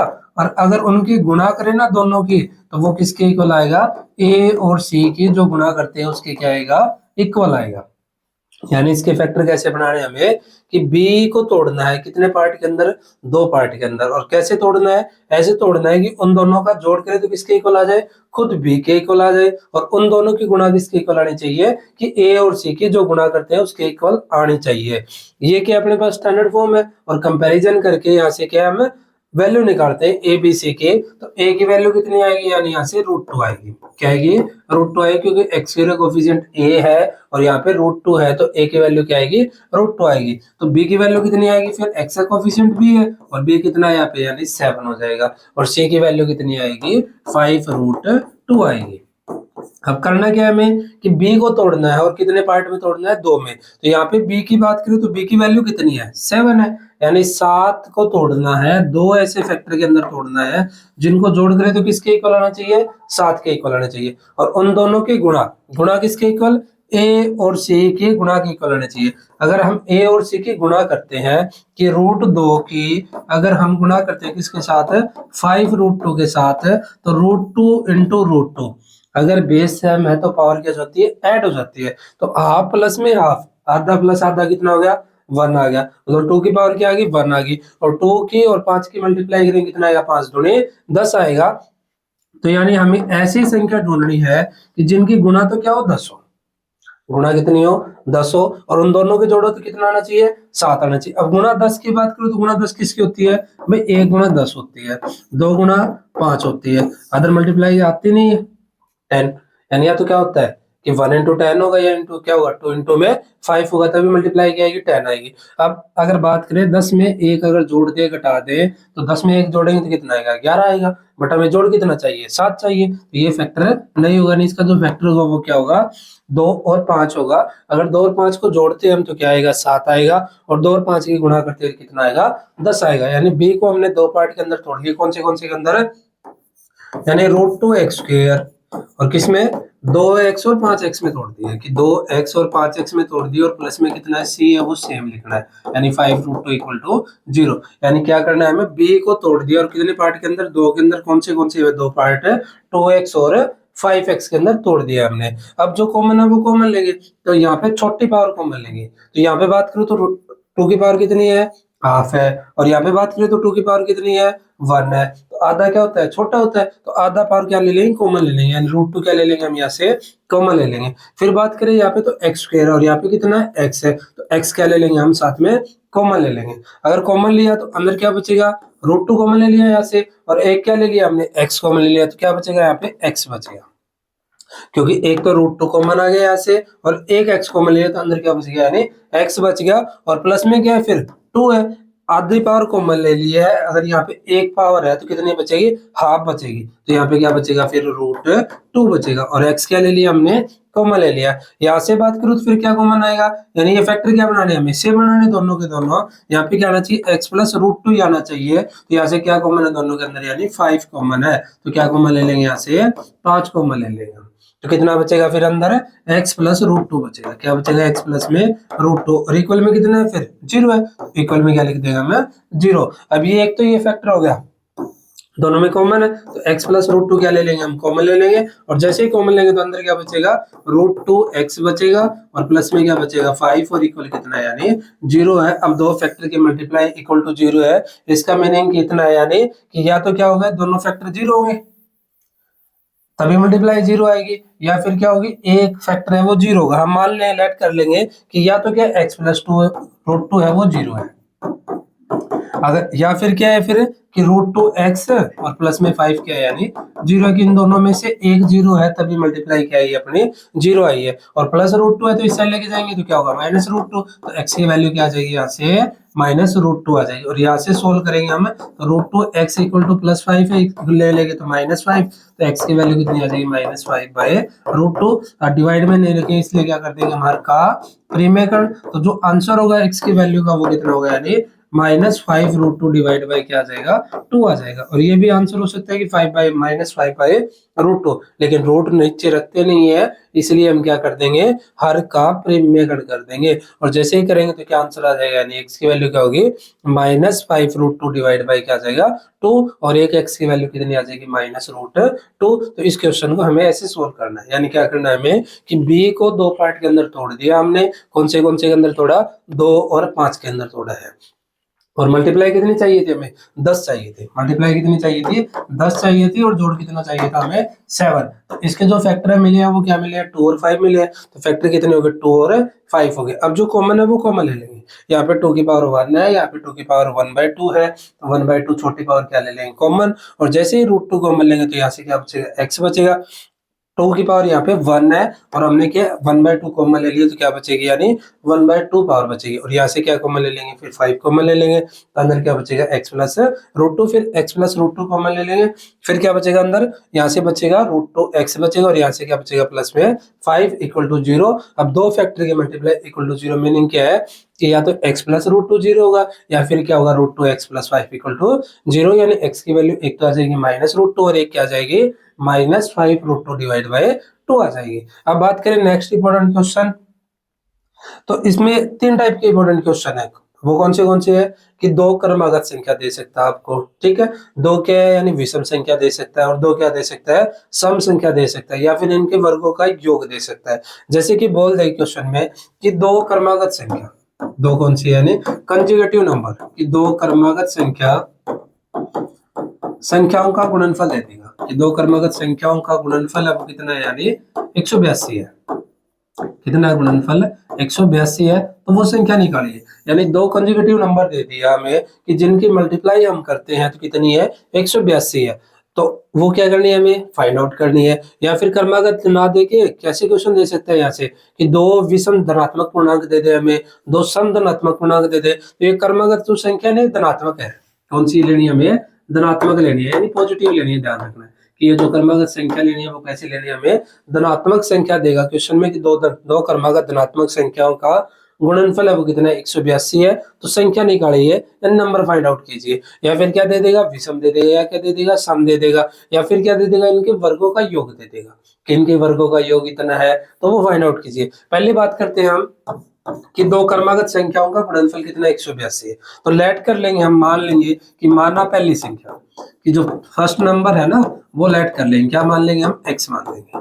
क्या मान लेंगे हम, x मान लेंगे। अगर बात करें कंजुगेटिव नंबर क्रमागत की, तो क्रमागत नंबर है वो होते कैसे हैं, जैसे 1 है, 1 के बाद क्या आएगा, फिर 2 आएगा, 2 के बाद क्या आएगा, 3 आएगा, 3 के बाद क्या आएगा, 4। तो ये कौन से नंबर अपने कंजुगेटिव नंबर है, ये क्रमागत है। भाई एक है, एक के बाद दो है, दो के बाद तीन है, तीन के बाद चार है, चार के बाद 5 है। अगर बीच में स्टार्ट कर लो तो क्या आ जाएगा, जैसे 48 आ गया, 49 आ गया, फिर क्या आ गया, 50 आ गया। तो ये कौन से नंबर है, ये क्रमागत नंबर। तो ऐसे ही दो क्रमागत नंबर बताने हैं जिनका गुणनफल कितना 182 है। अगर बात करूं मैं तो एक के बाद क्या आ रहा है, 2 आ रहा है। तो इनका डिफरेंस है वो कितने का है, फिर भाई एक में क्या जोड़े कि 2 आ जाए, मैं प्लस 1 जोड़ दिया, 2 में क्या जोड़ेगी 3 आ रहा है, प्लस 1 जोड़ दिया, 3 में क्या जोड़ा 4 आ रहा है, प्लस 1 जोड़ दिया, फिर क्या कर दिया हमने प्लस 1 कर दिया। मतलब एक नंबर अपने पास क्या कुछ भी है तो उस सेकंड नंबर हमें निकालना है अगर कंसेक्यूटिव नंबर का, तो क्या कर रहे हैं हम उसमें एक ऐड कर रहे हैं। तो हमने जो पहला नंबर है ना क्रमागत संख्या का पहला नंबर है वो क्या ऐड किया हमने x माना है, तो दूसरा जो नंबर होगा दूसरी जो संख्या होगी वो कैसी आएगी फिर, यानी क्या करना है हमें उसमें एक ऐड करना है, तो सेकंड जो नंबर होगा वो क्या होगा यानी x प्लस 1 होगा, क्योंकि यहाँ पे हमने देखा है कि 1 के बाद 2 आ रहा है, 2 के बाद 3, 3 के बाद 4, मतलब आ कैसे रहा है सब में क्या कर रहे हैं एक एक ऐड कर रहे हैं। तो हमने लेट कर लिया कि पहला जो नंबर है वो क्या x है, तो दूसरा जो नंबर होगा वो क्या होगा यानी x प्लस 1 होगा। फिर क्या दे रखा है कि इनका जो गुणनफल, मतलब दोनों की क्या दे रखी है हमें गुणा दे रखी है, कि इनका जो गुणनफल है ना वो कितना दे रखा है हमें 182 दे रखा है, कि इनका गुणनफल है वो कितना है यानी 182 है। तो इन दोनों की क्या कर देंगे आप गुणा कर देंगे, यानी x की गुणा कर देंगे किसके साथ है x प्लस 1 के साथ, और कितना दे रखा है 182।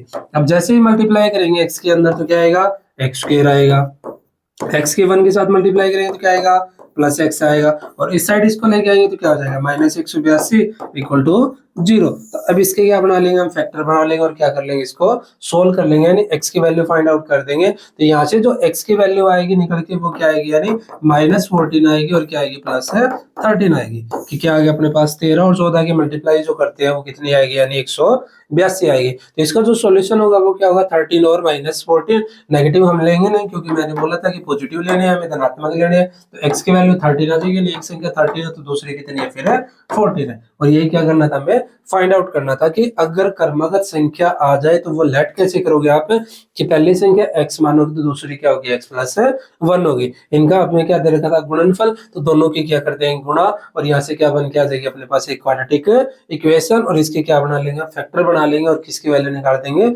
x की वैल्यू। अगर धनात्मक दे रखा है तो x की वैल्यू नेगेटिव लेंगे नहीं, तो आंसर क्या आ जाएगा 13। तो एक संख्या 13 और एक संख्या क्या है अपने पास 14 है, जिनकी गुणा कितनी 182 है। अगर क्वेश्चन में क्या दे दे कि इनके वर्गों का योग दे दे, कि दो क्रमागत संख्या है, दो धनात्मक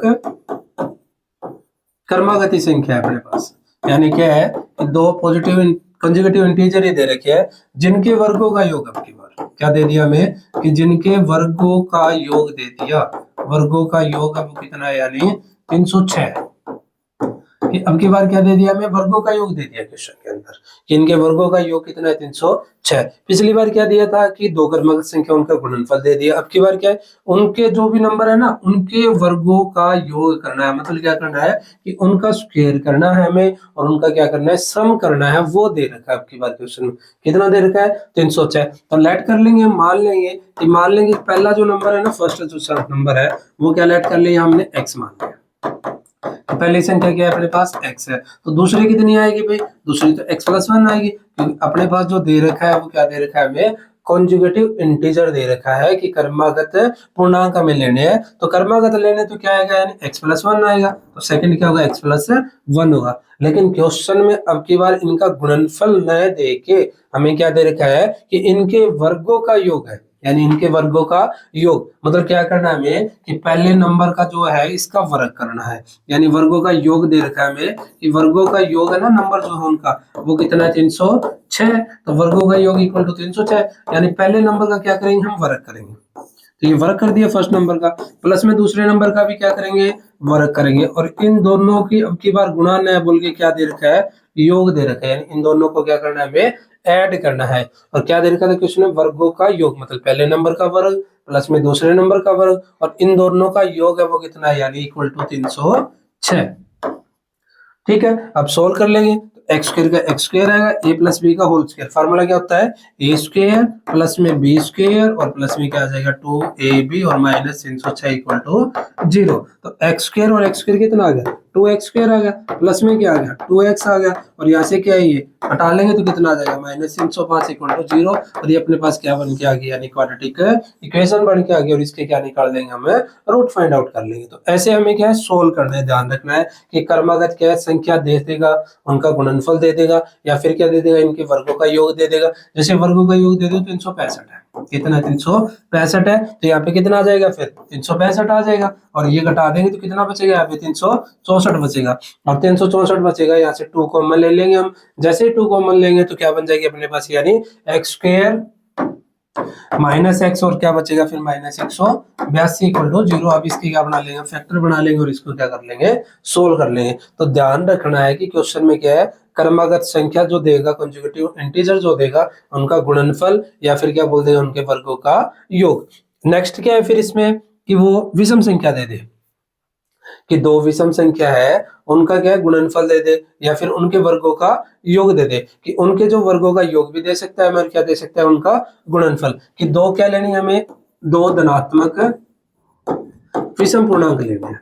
कैसे लेने हैं, विषम पूर्णांक लेने हैं, और क्या इनके वर्गों का योग भी दे सकता है हमें क्वेश्चन के अंदर, कि इनके वर्गों का योग भी दे दे, कि इनके वर्गों का योग कितना है, वही लिख देता हूँ 306 ही है, ठीक है। या फिर वर्गों का योग ना दे, कि क्या दे दे हमें, कि इनका गुणनफल है वो कितना है, यानी कुछ भी लिख देते हैं जनरली, जैसे लिख दिया मैंने कि 106 है, ठीक है, कि इनका गुणनफल 106 और वर्गों का योग दे दे। तो कैसे लेट करोगे अब की बार, कि अब की बार जो है ना वो कैसे पूर्णांक लेने हैं हमें, विषम लेने हैं।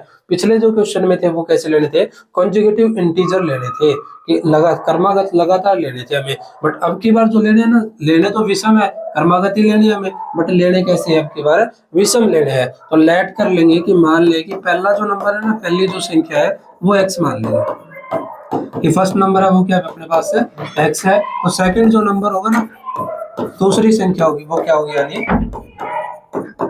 x प्लस 2, क्या होगी दूसरी संख्या, x प्लस 2 होगी। यानी दूसरा क्या है, फिर दूसरी संख्या क्या हो जाएगी, x प्लस 2 हो जाएगी। अब क्या दे दे, इनका गुणनफल दे दे, या क्या दे दे, इनका वर्गों का योग दे दे। हमें क्या दे रखा है, वर्गों का योग दे रखा है, और कितना दे रखा है 306। तो अब की बार क्या कर लेंगे, सेम वही काम, कि एक्स स्क्वायर कर लेंगे प्लस में x प्लस 2 का होल स्क्वायर कर लेंगे, और इक्वल टू क्या लिख देंगे 306, होल स्क्वायर खोल लेंगे, और यहाँ से क्या बन जाएगी अपने पास, क्वाड्रेटिक इक्वेशन बन जाएगी। अगर क्या दे दे, इनका गुणनफल दे दे, तो क्या कर देंगे, अब दोनों की मल्टीप्लाई कर देंगे, अब दोनों की क्या कर देंगे हमें, मल्टीप्लाई, और इक्वल में जो भी दे रखा है वो पुट कर देंगे, यहाँ से भी क्या बन जाएगी अपने पास, क्वाड्रेटिक इक्वेशन बन जाएगी। तो क्वेश्चन में कुछ भी दे सकता है, ध्यान रखना है। जैसे मैं यहाँ पे क्या दे दूं, कि 290 लिख दिया मैंने, तो फिर क्या आ जाएगा यहाँ पे, फिर 290 आ जाएगा, सीधी सी बात है। कि इक्वल में यहाँ पे क्या लिख देंगे, 290 लिख देंगे। तो ऐसे क्वेश्चन हमसे पूछे जा सकते हैं, कि क्या दे सकता है वो, कंजुगेटिव क्रमागत इंटीजर दे देगा, उनका गुणनफल दे देगा, या कंजुगेटिव इंटीजर का क्या दे देगा, उनके वर्गों का योग दे देगा, या क्या दे देगा हमें, विषम इंटीजर दे देगा, कि दो क्रमागत विषम इंटीजर पूर्णांक लेने हैं और क्रमागत लेने, ध्यान रखिए, ठीक है। और उनका क्या दे देगा हमें, वर्गों का योग दे देगा, या क्या दे देगा, उनका गुणनफल दे देगा। तो ये ध्यान रखना है कि विषम अगर लेंगे ना, विषम कैसे होते हैं विषम भाई, 1 1 के बाद 3 आता है, 3 के बाद 5 5 के बाद 7 आता है, 7 के बाद 9 आता है, 9 के बाद 11 आता है। यानी ओड जो नंबर होते हैं ना वो कैसे होते हैं, समथिंग टू सोन अपना चलता रहता है, कि जो 2 से डिवाइड ना हो। और इनके डिफरेंस की बात करें ना, तो 1 के बाद 3 आ रहा है, 3 के बाद क्या आ रहा है, 5 आ रहा है, मतलब कितने जोड़ने के बाद, 2 जोड़ने के बाद, कितने जोड़ने के बाद, 2। इनका डिफरेंस है ना दोनों के, जो दो नंबर हम लेते हैं कंजुगेटिव इंटीजर लेते हैं, यानी ऑड इंटीजर लेते हैं कंजुगेटिव, तो इनका जो डिफरेंस है ना वो कितने का आ रहा है, 2 का आ रहा है। तो क्या 1 1 के बाद 3 3 के बाद 5, तो पहली संख्या अगर x होगी ना, तो दूसरी कितनी होगी, फिर x प्लस 2 होगी। अगर यही बात हमें क्या बोलते, सम संख्या बोलते, क्या बोलते, सम संख्या बोलते। तो सम में भी तो 2 का डिफरेंस होता है भाई, 2 2 के बाद 4 4 के बाद 6 6 के बाद 8 8 के बाद। तो सम अगर लेट करेंगे ना हम, तो कैसे मानेंगे, वही मानेंगे कि पहली संख्या x है तो दूसरी कितनी होगी, x प्लस 2 होगी। तो हमें ये चीजें ध्यान रखनी है, कि विषम पूछ ले, सम पूछ ले, लगातार दे दे क्रमागत पूर्णांक, तो क्रमागत अगर लगातार दे तो x x प्लस 1, विषम दे दे तो x x प्लस 2, और सम दे दे तो x और x प्लस 2 लेट करेंगे, या 2x प्लस 2 ले लेंगे हम। ध्यान रखना है इसका। एक बात और पर ध्यान रखना है, कि अगर आपसे पूछ ले कि सम पूर्णांक होती क्या है, तो सम पूर्णांक क्या होते हैं, 2 का मल्टीपल होता है, क्या होता है, यानी 2m होता है। जो ऐसा कोई भी ऑप्शन मिले, 2m 2p 2a 2b, वही क्या होगा, इसका आंसर होगा। आपसे क्या पूछ ले, सम पूर्णांक पूछ ले, कि v1 जो इंटीजर है वो कैसे होंगे, तो किस फॉर्म में होंगे वो, 2m की फॉर्म में होंगे, किस फॉर्म में होंगे, यानी 2m की फॉर्म में होंगे। अगर आपसे क्या पूछ ले, विषम पूछ ले, कैसे पूछ ले, कि ओड जो पूर्णांक होते हैं ना वो किस फॉर्म में होते हैं, वो किस फॉर्म में होंगे, यानी 2m प्लस 1 फॉर्म में होंगे। कैसे होंगे, कि 2m प्लस 1 फॉर्म में होंगे। और n के m जो है ना वो क्या है, n क्या है, यानी पूर्णांक होगा, क्या होगा, पूर्ण संख्या होगी, बोल सकते हैं हम कि क्या होगी, यानी एक पूर्ण संख्या होगी। अगर पॉजिटिव लेते हैं तो हम बोल देंगे कि पूर्ण संख्या होगी, क्या होगी वो, पूर्ण संख्या होगी। अगर जैसे 0 पुट करेंगे तो 1 आ जाएगा, 1 पुट करेंगे तो 3 आ जाएगा, 3 पुट करेंगे तो 5 आ जाएगा। तो ओड है ना वो इस फॉर्म में होता है, किस फॉर्म में, 2m + 1 की फॉर्म में होता है। और जो विषम सम है ना, सम, वो किस फॉर्म में होता है, 2m की फॉर्म में होता है। तो ये ऑप्शन टाइप क्वेश्चन आपसे पूछा जा चुका है बोर्ड के अंदर कि सम पूर्णांक कैसे हुए, तो कैसे हुए, 2m की फॉर्म में होंगे। और विषम पूछ ले तो कैसे होंगे, 2m + 1 की फॉर्म में होंगे। ठीक है, अब बात करते हैं हम नेक्स्ट क्वेश्चन। तो ये तो हो गया कर्मागत संख्या। कर्मागत ना देगी, वो आपको डायरेक्टली बोल दे कि दो संख्या है, कोई भी दो संख्या है कि उनका जो योग है ना वो 27 दे रखा है। क्या दे रखा है कि उनका जो योग है ना वो कितना दे रखा है, यानी 27 दे रखा है। कि उनका योग दे दिया आपके पास, क्या दे दिया कि योग है वो 27 है, और उनका जो गुणनफल है वो कितना, 182 है। क्या दे दिया हमें कि योग कितना है, यानी 27 दे दिया है, और क्या दे दिया है, गुणनफल है वो कितना है, यानी 182 दे दिया। ये पूछ सकता है हमें कि योग दे दे और क्या दे दे, गुणनफल दे दे। कि दो संख्या है उनका योग 27 है, तो अगर योग देके क्या दे दे, हमें योग दे दे, तो कैसे लेट करने हैं वो नंबर, हमें लेट करते टाइम पे, मानते टाइम पे ध्यान रखना है कि मानना पहला नंबर है ना, पहली जो संख्या दे दे, नंबर दे दिया जो अभी हमें। या फिर कई बार क्या है कि ऐसे दे देगा कि दो विद्यार्थी है, उनका कोई टेस्ट लेते हैं, उनके जो नंबर का सम है, या बोल देगा कि उनका एग्जाम हुआ था, उनके जो नंबर का सम दे दे। तो ध्यान रखना है कि पहला जो संख्या ना वो एक्स लेट कर लेंगे। पहले क्या मान लिया मैंने, एक्स मान ली, तो दूसरी कितनी आएगी बच्चों, दूसरी आएगी 27 - एक्स। कैसे आएगी, जैसे कि मान लो कि मैं आपको बोल देता हूं कि आपके और आपके फ्रेंड के दोनों के मिला के नंबर है ना वो 50 आ रहे हैं। कितने आ रहे हैं, 50 नंबर है। किसके, भाई आपके और आपके दो फ्रेंड के मिला के। मान लो कि ए और बी कोई दो फ्रेंड है, उन दोनों के नंबर है ना, टेस्ट लिया हमने कोई भी, उन दोनों के नंबर है ना वो कितने आ रहे हैं, 50 आ रहे हैं। और मैं बोल दूं कि ए के नंबर है ना वो 30 है। कितने, ए के नंबर 30 आ रहे हैं, बी के नंबर बताओ कितने हैं। तो आप बता दोगे कि बी के नंबर कितने। क्या करोगे आप फटाफट क्या करोगे, 50 में से 30 घटा दोगे और बोल दोगे कि बी के नंबर 20 आए हैं। यानी क्या किया हमने कि मैंने बोला था क्वेश्चन के अंदर कि ए और बी कोई दो फ्रेंड है, दोनों के जो नंबर है ना वो कितने आए हैं, यानी 50 आए हैं। कि हमने कोई टेस्ट लिया है, उनके जो नंबर का योग है वो कितना है, 50 है। और मैं बोल दूं कि उनमें से एक के नंबर कितने हैं, 30 है। तो दूसरे के आपने बता दिया। कैसे बताया आपने, कि आपने क्या किया है कि 50 में से 30 घटा दिया है और कितना बच गया फिर 20। भाई बोल दिया कि बी के नंबर 20 है, तो सेम यही काम कर रखा है कि इनका योग दे रखा है 27 है। तो हमने अगर पहली संख्या x माननी है तो दूसरी कितनी होगी फिर, 27 - x होगी। कितनी होगी दूसरी, 27 - x होगी। अब इनका गुणनफल कितना दे रखा है, 182। तो इनका जो गुणनफल है वो कितना है, यानी 182 है।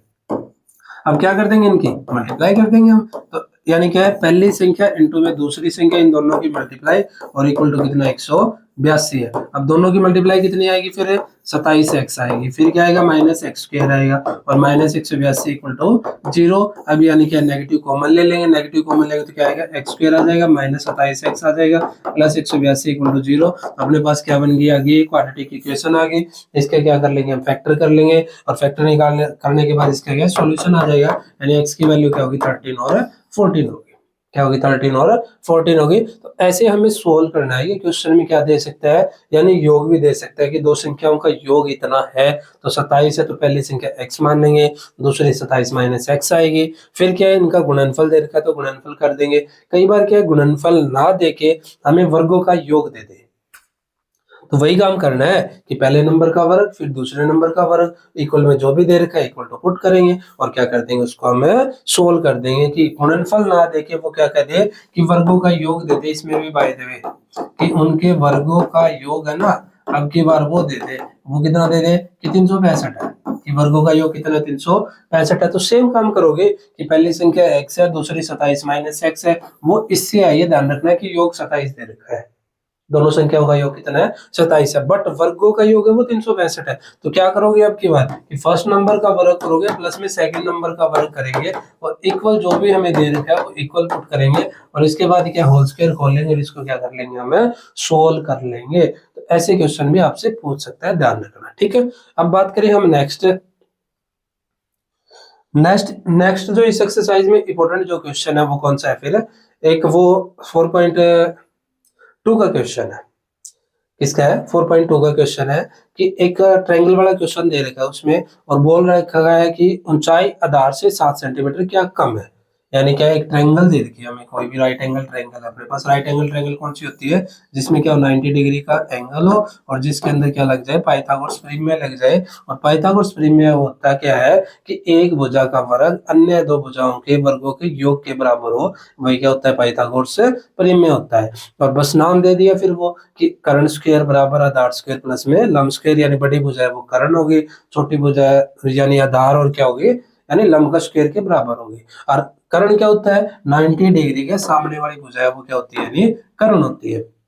अभी मैंने क्वेश्चन में क्या बोला था कि ऊंचाई आधार से 7 सेंटीमीटर कम है, यानी ऊंचाई जो है ना समकोण त्रिभुज की क्या हाइट है, ऊंचाई आधार से, किससे, आधार से क्या है 7 सेंटीमीटर कम है। 7 सेंटीमीटर क्या है, कम है। और इसका जो कर्ण है दे रखा है हमें, वो कितना है, यानी 13 सेंटीमीटर है। तो हमें भुजा फाइंड आउट करनी है, यानी जो हाइपोटेनियस दे रखा है वो कितना है, 13 सेंटीमीटर है। और हमें बोल रखा है कि जो हाइट है ना, हाइट वो बेस से कितनी कम है, यानी 7 सेंटीमीटर कम है। 7 सेंटीमीटर क्या है, कम है। और हमें क्या बतानी है, भुजा फाइंड आउट करनी है। तो ये क्या है, अपनी हाइट है, और ये क्या अपना बेस है, और ये क्या अपना हाइपोटेन्यूज है, यानी ये क्या है, हाइपोटेन्यूज यानी कर्ण है। अब क्वेश्चन में क्या बोल रखा है कि ऊंचाई आधार से कम है, कितनी कम है, 7 सेंटीमीटर कम है। हम तो लेट कर लेंगे, हम मान लेंगे कि मान लिया हमने कि जो ट्रायंगल है ना त्रिभुज का आधार, भाई त्रिभुज का जो बेस है ना, आधार है, वो लेट कर लेंगे कि आधार हमने क्या मान लिया, x मान लिया कि आधार है क्या है, x सेंटीमीटर की, बेस हमने क्या मानना है, यानी x मान लिया। तो हाइट इससे कितनी कम है भाई, 7 कम है। तो हाइट जो ऊंचाई है वो कितनी आ जाएगी फिर इसकी, 7 कम है, यानी कितनी होगी, x माइनस 7। ठीक है, यहाँ तक आ गया वो आपको समझ में, क्योंकि ये तो क्वेश्चन में ही दे रखा था कि ऊंचाई आधार से 7 सेंटीमीटर क्या है, यानी कम है। इसका मीनिंग आधार अगर x है तो ऊंचाई उससे 7 कम है, यानी कितनी होगी, x माइनस 7 होगी। और कर्ण कितना है, 13 है। तो यहाँ पे लगा लेंगे हम कि राइट एंगल ट्रायंगल है, तो क्या लगेगा, यानी पाइथागोरस प्रमेय लगेगा। क्या लगेगा, पाइथागोरस प्रमेय लगेगा। और पाइथागोरस प्रमेय है वो क्या होता है, यानी कर्ण स्क्वायर बराबर होता है, किसके बराबर होता है, यानी कर्ण का स्क्वायर बराबर होता है आधार का स्क्वायर, यानी बेस का स्क्वायर, और प्लस में क्या होता है, यानी परपेंडिकुलर का स्क्वायर, यानी किसका स्क्वायर है, लंब के स्क्वायर के बराबर होता है। अब वैल्यू पुट कर देंगे, कर्ण कितना है तो 13, तो 13 का स्क्वायर आ जाएगा, इक्वल में आधार यानी बेस, बेस कितना है x, तो x का स्क्वायर आ जाएगा, प्लस में x माइनस 7 का क्या आ जाएगा, होल स्क्वायर आ जाएगा। यहाँ से क्या हम सोल्व कर लेंगे, फिर यहाँ से क्या बन के आएगी अपने पास, एक क्वाड्रेटिक इक्वेशन बन गई। अगर इसको सोल्व करते हैं थोड़ा सा और, तो एक्स स्क्वायर ए स्क्वायर प्लस में बी स्क्वायर और माइनस क्या आ जाएगा 2ab, तो 14x, और इक्वल में कितना था 13 का स्क्वायर यानी 169। इससे क्या है सोल्व करेंगे और यहाँ से क्या बनेगी, क्वाड्रेटिक इक्वेशन बनेगी। फिर क्या x की वैल्यू निकाल लेंगे यूजिंग फैक्टराइजेशन मेथड, और x की वैल्यू यहाँ पे पुट कर देंगे, फिर क्या हाइट निकाल देंगे अपने पास। तो ऐसे क्या इन क्वेश्चनों को हमें क्या करना है, यानी सोल्व करना है। इसके बाद का बात करें, इसके अंदर जो नेक्स्ट इंपॉर्टेंट क्वेश्चन है वो कौन सा है ना, रेलगाड़ी वाला क्वेश्चन इस चैप्टर के अंदर। कौन सा क्वेश्चन है, यानी रेलगाड़ी वाला क्वेश्चन है। तो रेलगाड़ी वाला क्वेश्चन है ना, वो दो टाइप से पूछ सकता है आपसे। कैसे, वो आपको एक रेलगाड़ी भी दे सकता है, वो आपको क्वेश्चन के अंदर दो भी बोल सकता है। दो कैसे बोल देगा, ऐसे बोल देगा कि एक एक्सप्रेस गाड़ी है और एक कौन सी गाड़ी है, यानी सवारी गाड़ी है। तो कंफ्यूज नहीं होना है, ध्यान रखना है कि कैसे भी दे सकता है वो क्वेश्चन के अंदर। कई बार क्वेश्चन ने थोड़ा सा और घुमा देगा कि दो शहरों के बीच की दूरी दे देगा, उसके अंदर क्या दो ट्रेनें जा रही है, एक तो सवारी जा रही है, एक एक्सप्रेस जा रही है, या फिर एक ही रेलगाड़ी जा रही है, उसकी स्पीड कम कर देगा या उसकी स्पीड क्या कर देगा, बढ़ा देगा। तो इस टाइप के क्वेश्चन आपसे पूछे जा सकते हैं, ध्यान रखना है। ठीक है, जैसे कि बात करूं मैं कि बोल दे कि कोई रेलगाड़ी है ना कुछ दूरी तय करती है, मान लो कि कितनी दूरी तय करती है, 480 किलोमीटर। ये मान लेते हैं कि एक रेलगाड़ी है वो 480 किलोमीटर की दूरी तय करती है। ठीक है, फिर बोल दूं कि उसकी जो स्पीड है ना वो 8 किलोमीटर पर आवर हमने बढ़ा दी। क्या कर दी हमने कि उसकी जो स्पीड है ना वो कितनी बढ़ा दी हमने, उसकी जो स्पीड है चाल है वो हमने बढ़ा दी कितनी, 8 किलोमीटर पर आवर बढ़ा दी। और जैसे ही हम स्पीड बढ़ाते हैं तो हमें पता है कि टाइम क्या लगेगा। फिर अगर हम मान लो कि 50 की स्पीड से चल रहे हैं, स्पीड हमने बढ़ा के 60 कर दी है, तो टाइम क्या लगेगा, कम लगेगा। और फिर बोल देगा वो कि टाइम है ना उसको 3 घंटे कम लगते हैं। कम कितने लगते हैं उसको, 3 घंटे कम लगते हैं। तो रेलगाड़ी की चाल ज्ञात कीजिए। इस टाइप से आपसे क्वेश्चन पूछ सकता है वो। कैसे कि दूरी कितनी है, 480 किलोमीटर है, स्पीड कितनी है हमें दे ही नहीं रखी थी, हमें तो बोलना बस इतना गया है कि अगर उसकी स्पीड बढ़ा देते हैं तो वो 3 घंटे क्या लेती है, कम लेती है। तो लेट कर लेंगे कि मान लेंगे कि मानना रेलगाड़ी की स्पीड, यानी रेलगाड़ी की चाल लेट करेंगे सबसे पहले कि मानना रेलगाड़ी की चाल, क्या मान लेंगे, एक्स मान लेंगे कि चाल है वो क्या है, एक्स है। फिर क्या है, दूरी तो हमें दे रखी है कि दोनों के बीच की दूरी है वो कितनी है, 480 किलोमीटर दे रखी है। और स्पीड क्या मान लिया हमने, x kilometre per hour let कर लिया है। स्पीड है वो क्या है, एक्स किलोमीटर पर आवर है, और दूरी हमने क्या है दे रखी थी कितनी, 480 किलोमीटर। बात करूं समय यानी टाइम का फार्मूला क्या होता है, दूरी बटे चाल होता है। क्या होता है फार्मूला समय का, दूरी बटे में चाल होता है। तो अब दूरी कितनी दे रखी है, 480 दे रखी है, और चाल हमने क्या माननी है, एक्स माननी है। तो टाइम कितना आ गया, नहीं 480 बटे में एक्स आ गया। ठीक है, यहाँ तक। सबसे पहले क्या करोगे कि मान लोगे कि मानना रेलगाड़ी की चाल, क्या मानेंगे हम, रेलगाड़ी की चाल लेट कर लेंगे, मान लेंगे क्या मान लिया हमने, एक्स मान लिया। उसके बाद दूरी तो हमें दे रखी थी क्वेश्चन में कितनी, 480 किलोमीटर, दूरी 480 किलोमीटर। समय का फार्मूला क्या होता है, दूरी बटे चाल होता है, तो 480 बटे में क्या आ जाएगा, एक्स आ जाएगा। फिर क्या किया है कि स्पीड को बढ़ा दिया गया है, यानी क्या है कि रेलगाड़ी की चाल बढ़ा दी गई है। अब रेलगाड़ी की चाल कितनी बढ़ा दी गई है, अकॉर्डिंग टू क्वेश्चन की बात करूं तो रेलगाड़ी की चाल बढ़ा के उसने कितनी कर दी, पहले कुछ भी थी उसमें क्या कर दिया उसने, 8 किलोमीटर पर आवर बढ़ा दिया है। तो अब जो स्पीड हो गई है वो कितनी हो गई है, यानी x plus 8 kilometre per our हो गई है। पहले स्पीड हमने x मानी, तो अब कितनी होगी, x प्लस 8। तो दूरी तो सेम ही रहेगी भाई, जहां पे हमें जाना है दूरी तो सेम ही रहेगी, तो दूरी तो सेम ही रहेगी, मतलब कितना, 480 किलोमीटर। और समय का फार्मूला क्या होता है, दूरी बटे चाल, तो कितना आ जाएगा, 480 बटे में x प्लस 8 आ जाएगा। ठीक है, यहाँ तक। फिर बात करें तो क्या बोल दिया उसने कि 3 घंटे कम लेती है, मीनिंग ये जो टाइम है ना वो क्या है, इस टाइम से कितना है, यानी 3 घंटे कम है। मतलब कि इन दोनों के टाइम का जो अंतर है ना वो कितने घंटे का है, 3 घंटे का है। मतलब ये जो ऊपर वाली है ना 480 बटे में एक्स है, ये 3 घंटे क्या लेती है, ज्यादा लेती है। किससे ज्यादा लेती है ये, 480 बटे में एक्स प्लस 3 से, 8 से क्या लेती है, ज्यादा। और कितने घंटा ज्यादा लेती है वो, 3। यहाँ से ये क्या है बन के आ जाएगी इक्वेशन अपने पास है। और इनका क्या ले लेंगे, अब एलसीएम ले लेंगे। एलसीएम जैसे लेंगे एक्स प्लस 8 आएगा, यहाँ पे कितना आएगा, फिर 480 की मल्टीप्लाई कर देंगे किसके साथ है, एक्स प्लस 8 के साथ कर देंगे, माइनस में 480 एक्स आएगा, और इक्वल क्या है, यानी 3 है। फिर इसको क्या कर लेंगे, हम सोल्व कर लेंगे। जैसे ही सोल्व करेंगे 480 के अंदर मल्टीप्लाई, तो 480 एक्स आएगा, प्लस में 8 के साथ मल्टीप्लाई, 8 0 0, 8 8 64, 6 32 और 6 कितना है, 38 आ जाएगा, माइनस 480 एक्स आएगा, बटे में नीचे मल्टीप्लाई, एक्स स्क्वायर प्लस क्या आ जाएगा, 8 एक्स आ जाएगा, इक्वल कितना है फिर 3/1 है। अब ये कैंसिल आउट, इनकी क्या करते हैं, क्रॉस मल्टीप्लाई। जैसे ही क्रॉस मल्टीप्लाई करेंगे हम, ये कैंसिल होता है तो कैंसिल भी कर लेंगे 3 से, तो 3 से कैंसिल करेंगे तो कितने बचाएगा, यानी ये 3 एकम 3, 3 एकम 3, 3 दूनी 6 और 3 अट्ठे 24, यानी 1280 पे डिवाइड होगा। अब मल्टीप्लाई कर देंगे तो क्या आ जाएगा, x square plus 8x equal to कितना, 1280। इस साइड लेके आएंगे तो क्या हो जाएगा, माइनस हो जाएगा। यहाँ से क्या बन जाएगी अपने पास, ये एक क्वाड्रेटिक इक्वेशन बन जाएगी। और क्वाड्रेटिक इक्वेशन जैसे ही ये बनेगी, अब क्या कर लेंगे, इसके फैक्टर कर लेंगे, और अपने पास क्या आ जाएगी, यानी x की वैल्यू आ जाएगी। और x की वैल्यू आने के बाद यहाँ पे क्या कर देंगे, पुट कर देंगे। तो रेलगाड़ी की चाल क्या करनी थी, हमें फाइंड आउट करनी थी। तो ऐसे क्वेश्चन आपसे पूछ सकता है, 5 नंबर में आ सकता है आपके। तो करना कैसे है ये कि पहले क्या है कि हमें दूरी दे रखी, तो वो दूरी लिखेंगे। तो कितनी दूरी थी, 480 किलोमीटर। रेलगाड़ी की स्पीड हमें नहीं दे रखी थी, तो लेट कर लेंगे, मान लेंगे हम कि मानना रेलगाड़ी की चाल, क्या मान लेंगे, x किलोमीटर पर आवर। दूरी फिर हमें दे रखी है 480 किलोमीटर। फिर क्या लिखेंगे, समय का फार्मूला लिखेंगे, दूरी बटे क्या होता है, चाल होता है, यानी 480 बटे क्या आ जाएगा, x आ जाएगा।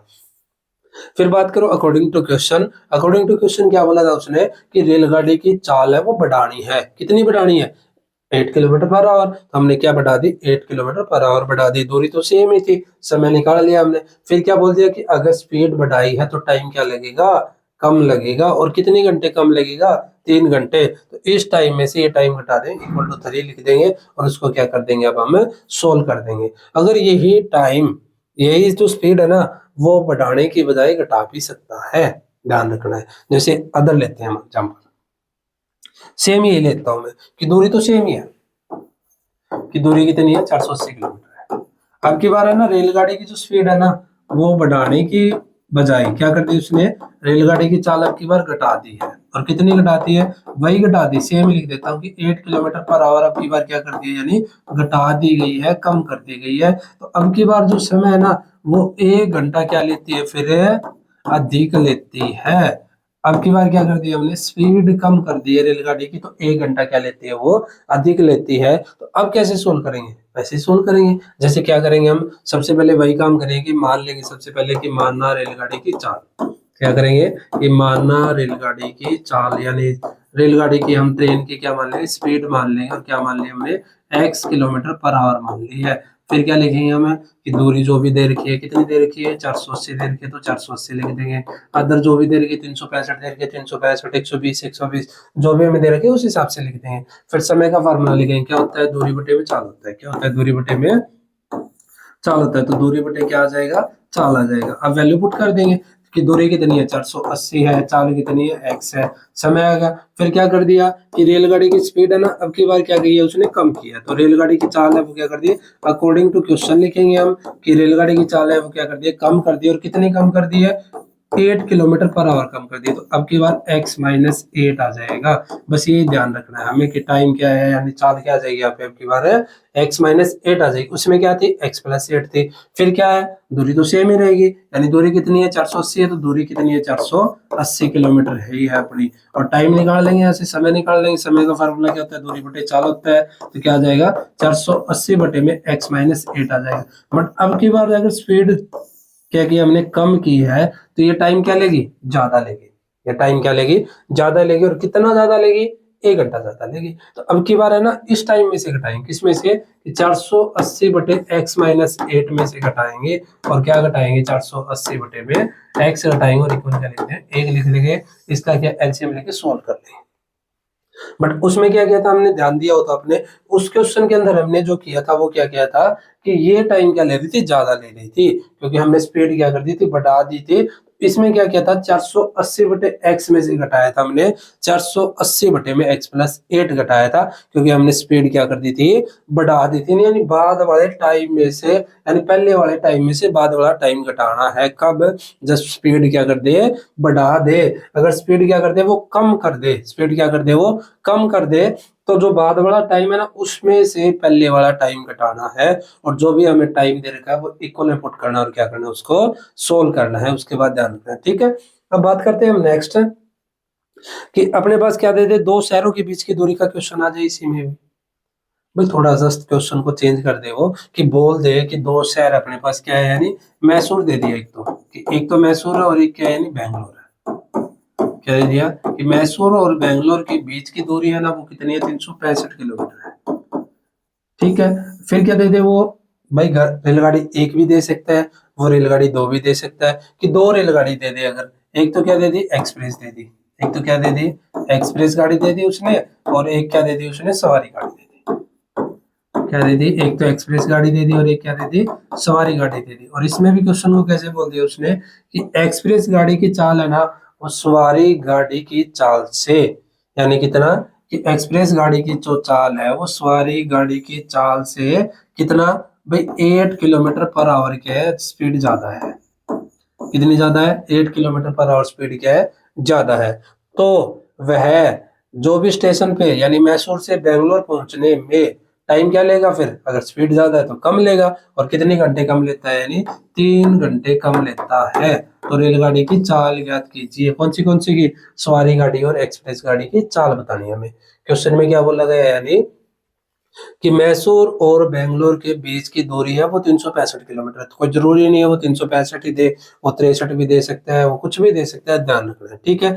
फिर क्या बोल दिया कि एक्सप्रेस और सवारी गाड़ी है दो, ठीक है, जो कहां से जाती है, मैसूर से बेंगलोर जाती है, ठीक है। फिर क्या बोल दिया उसने कि एक्सप्रेस गाड़ी की जो चाल है वो सवारी गाड़ी की चाल से 8 किलोमीटर पर आवर क्या है, ज्यादा चल रही है। भाई ज्यादा स्पीड है उसकी एक्सप्रेस गाड़ी की, और फिर क्या है वो 3 घंटे टाइम क्या लेगी, फिर कम लेती है। तो क्या इनकी चाल ज्ञात कीजिए। तो क्या कर लेंगे हम, लेट कर लेंगे। आपका मन करे चाहे एक्सप्रेस गाड़ी की चाल मान लो, चाहे सवारी गाड़ी की चाल मानो, आपका मन करे उसका मान सकते हैं। हमने क्या मान लो कि सवारी गाड़ी की मान ली, कि सवारी गाड़ी की चाल है वो क्या, एक्स मान ली है, कि सवारी गाड़ी की चाल हमने क्या मान ली, एक्स मान ली। तो दूरी तो वो तो सेम ही है कि x किलोमीटर पर आवर है। दूरी कितनी है? दूरी 365 है, तो दूरी तो सेम ही है भाई। मैसूर से बेंगलोर के बीच की दूरी कितनी है? 365 है। और समय का फार्मूला क्या होता है? दूरी बटे चाल होता है। तो यहाँ से क्या आ जाएगा?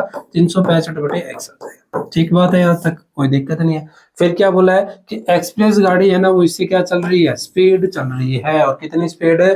8 किलोमीटर पर आवर। तो अब की बार बात करूं तो एक्सप्रेस गाड़ी की जो चाल है ना, वो क्या आएगी फिर? कि एक्सप्रेस गाड़ी की जो चाल आएगी वो कितनी आएगी?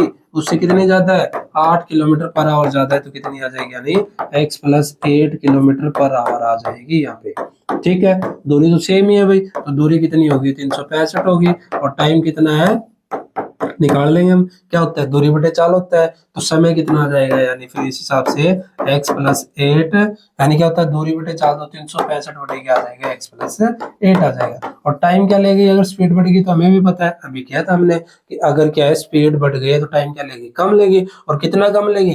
3 घंटा कम लेगी। तो क्या करेंगे फिर? ऊपर वाले टाइम में से नीचे वाला टाइम घटा देंगे और इक्वल क्या पुट कर देंगे? 3 पुट कर देंगे। मतलब क्या कर देंगे हमें कि 365 बटे एक्स में से 365 बटे में एक्स प्लस 8 घटा देंगे और इक्वल क्या पुट कर देंगे? 3। और इसका क्या एलसीएम लेके क्या कर लेंगे? हमें सोल्व कर लेंगे। तो ऐसे क्वेश्चन भी आपसे पूछ सकता है कि वो एग्जाम में एक रेलगाड़ी ना देके 2 रेलगाड़ी भी दे सकता है, कि एक तो एक्सप्रेस गाड़ी है और एक क्या अपने पास है? सवारी गाड़ी है। तो इस टाइप से हमें सोल्व करना है, ध्यान रखना है। पैटर्न वही सेम है, पीछे वाले वही सेम है। देख लो चाहिए कि x मानना है, स्पीड बढ़ानी है या घटानी है, उस हिसाब से करना है। बट अब की बार है ना, क्वेश्चन के अंदर चेंज क्या किया था उसने? बस 2 गाड़ी दे दी थी और कोई चेंज नहीं था। कि एक एक्सप्रेस नाम लिख दिया था नया, एक सवारी लिख दिया था। वो क्या है, पिछली बार क्वेश्चनों में मैंने डायरेक्ट दूरी बोल दिया था। अब की बार 2 शहरों के बीच की दूरी बोल दी, कि मैसूर और बेंगलोर दे देगा, दिल्ली दे दिया, मान लो दिल्ली और हरियाणा के बीच की दूरी दे दे। तो ऐसे 2 शहरों के नाम बोल देगा कोई भी, और उनके बीच की दूरी आपको दे देगा। और उस हिसाब से पूछ लेगा कि एक गाड़ी पहुंच रही है, दूसरी इतने टाइम में पहुंच रही है, स्पीड कम करनी है, बढ़ानी है, घटानी है। टाइम फिर बताएगा आपको कि अगर स्पीड बढ़ा दे तो टाइम क्या लेगी? फिर कम लेगी। और स्पीड क्या कर दे? कम कर दे तो टाइम क्या लेगी? ज्यादा लेगी। उसके अकॉर्डिंग घटाना है और सोल्व करना है उसको। ठीक है, अब बात करें नेक्स्ट क्वेश्चन। नेक्स्ट चेंजिंग क्या कर सकता है? जैसे मान लो कि आपको क्या है, कुछ दूरी दे दे। जैसे कि मान लो दूरी अलग अलग दे दे, कि जैसे मैंने बोल दिया कि दूरी है ना अलग अलग लिख देता हूँ। की बार कि पहले दूरी है 63 किलोमीटर है, ठीक है। सेकंड दूरी है वो कितनी है? 72 किलोमीटर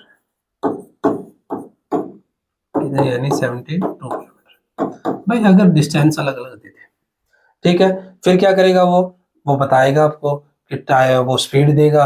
मान लो कि क्या कर दे कि वो 63 किलोमीटर की दूरी तय करता है ना, और वो 72 यानी 72 किलोमीटर की दूरी तय करता है। तो उस टाइम पे उसकी जो रेलगाड़ी है की स्पीड है ना, वो बढ़ा दी है उसने। कितनी बढ़ा दी है? 6 किलोमीटर पर आवर उसने क्या बढ़ा दी है।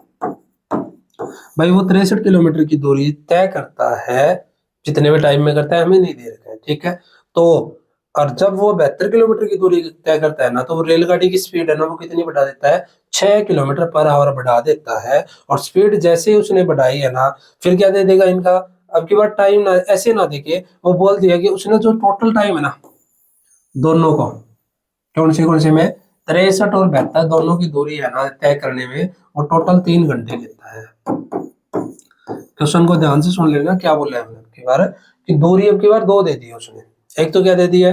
63 किलोमीटर दे दी है। और एक क्या दे दिया? 72 किलोमीटर दे दी है। फिर बोल दिया कि यहाँ पे हमें चाल नहीं दे रखी है, बट यहाँ पे बता दिया इसने कि यहाँ पे जो चाल चलता है ना, उससे ज्यादा यहाँ पे कितने 6 किलोमीटर पर आवर स्पीड क्या कर देता है? वो बढ़ा देता है। और दोनों दूरी तय करने में टोटल जो टाइम लगता है वो कितने लगता है? 3 घंटे लगता है। आया आपको क्वेश्चन समझ में? क्या दे रखा था, यानी क्या दे रखा है कि 2 तो दूरी है, एक तो 63 और एक कितनी है? 72 है।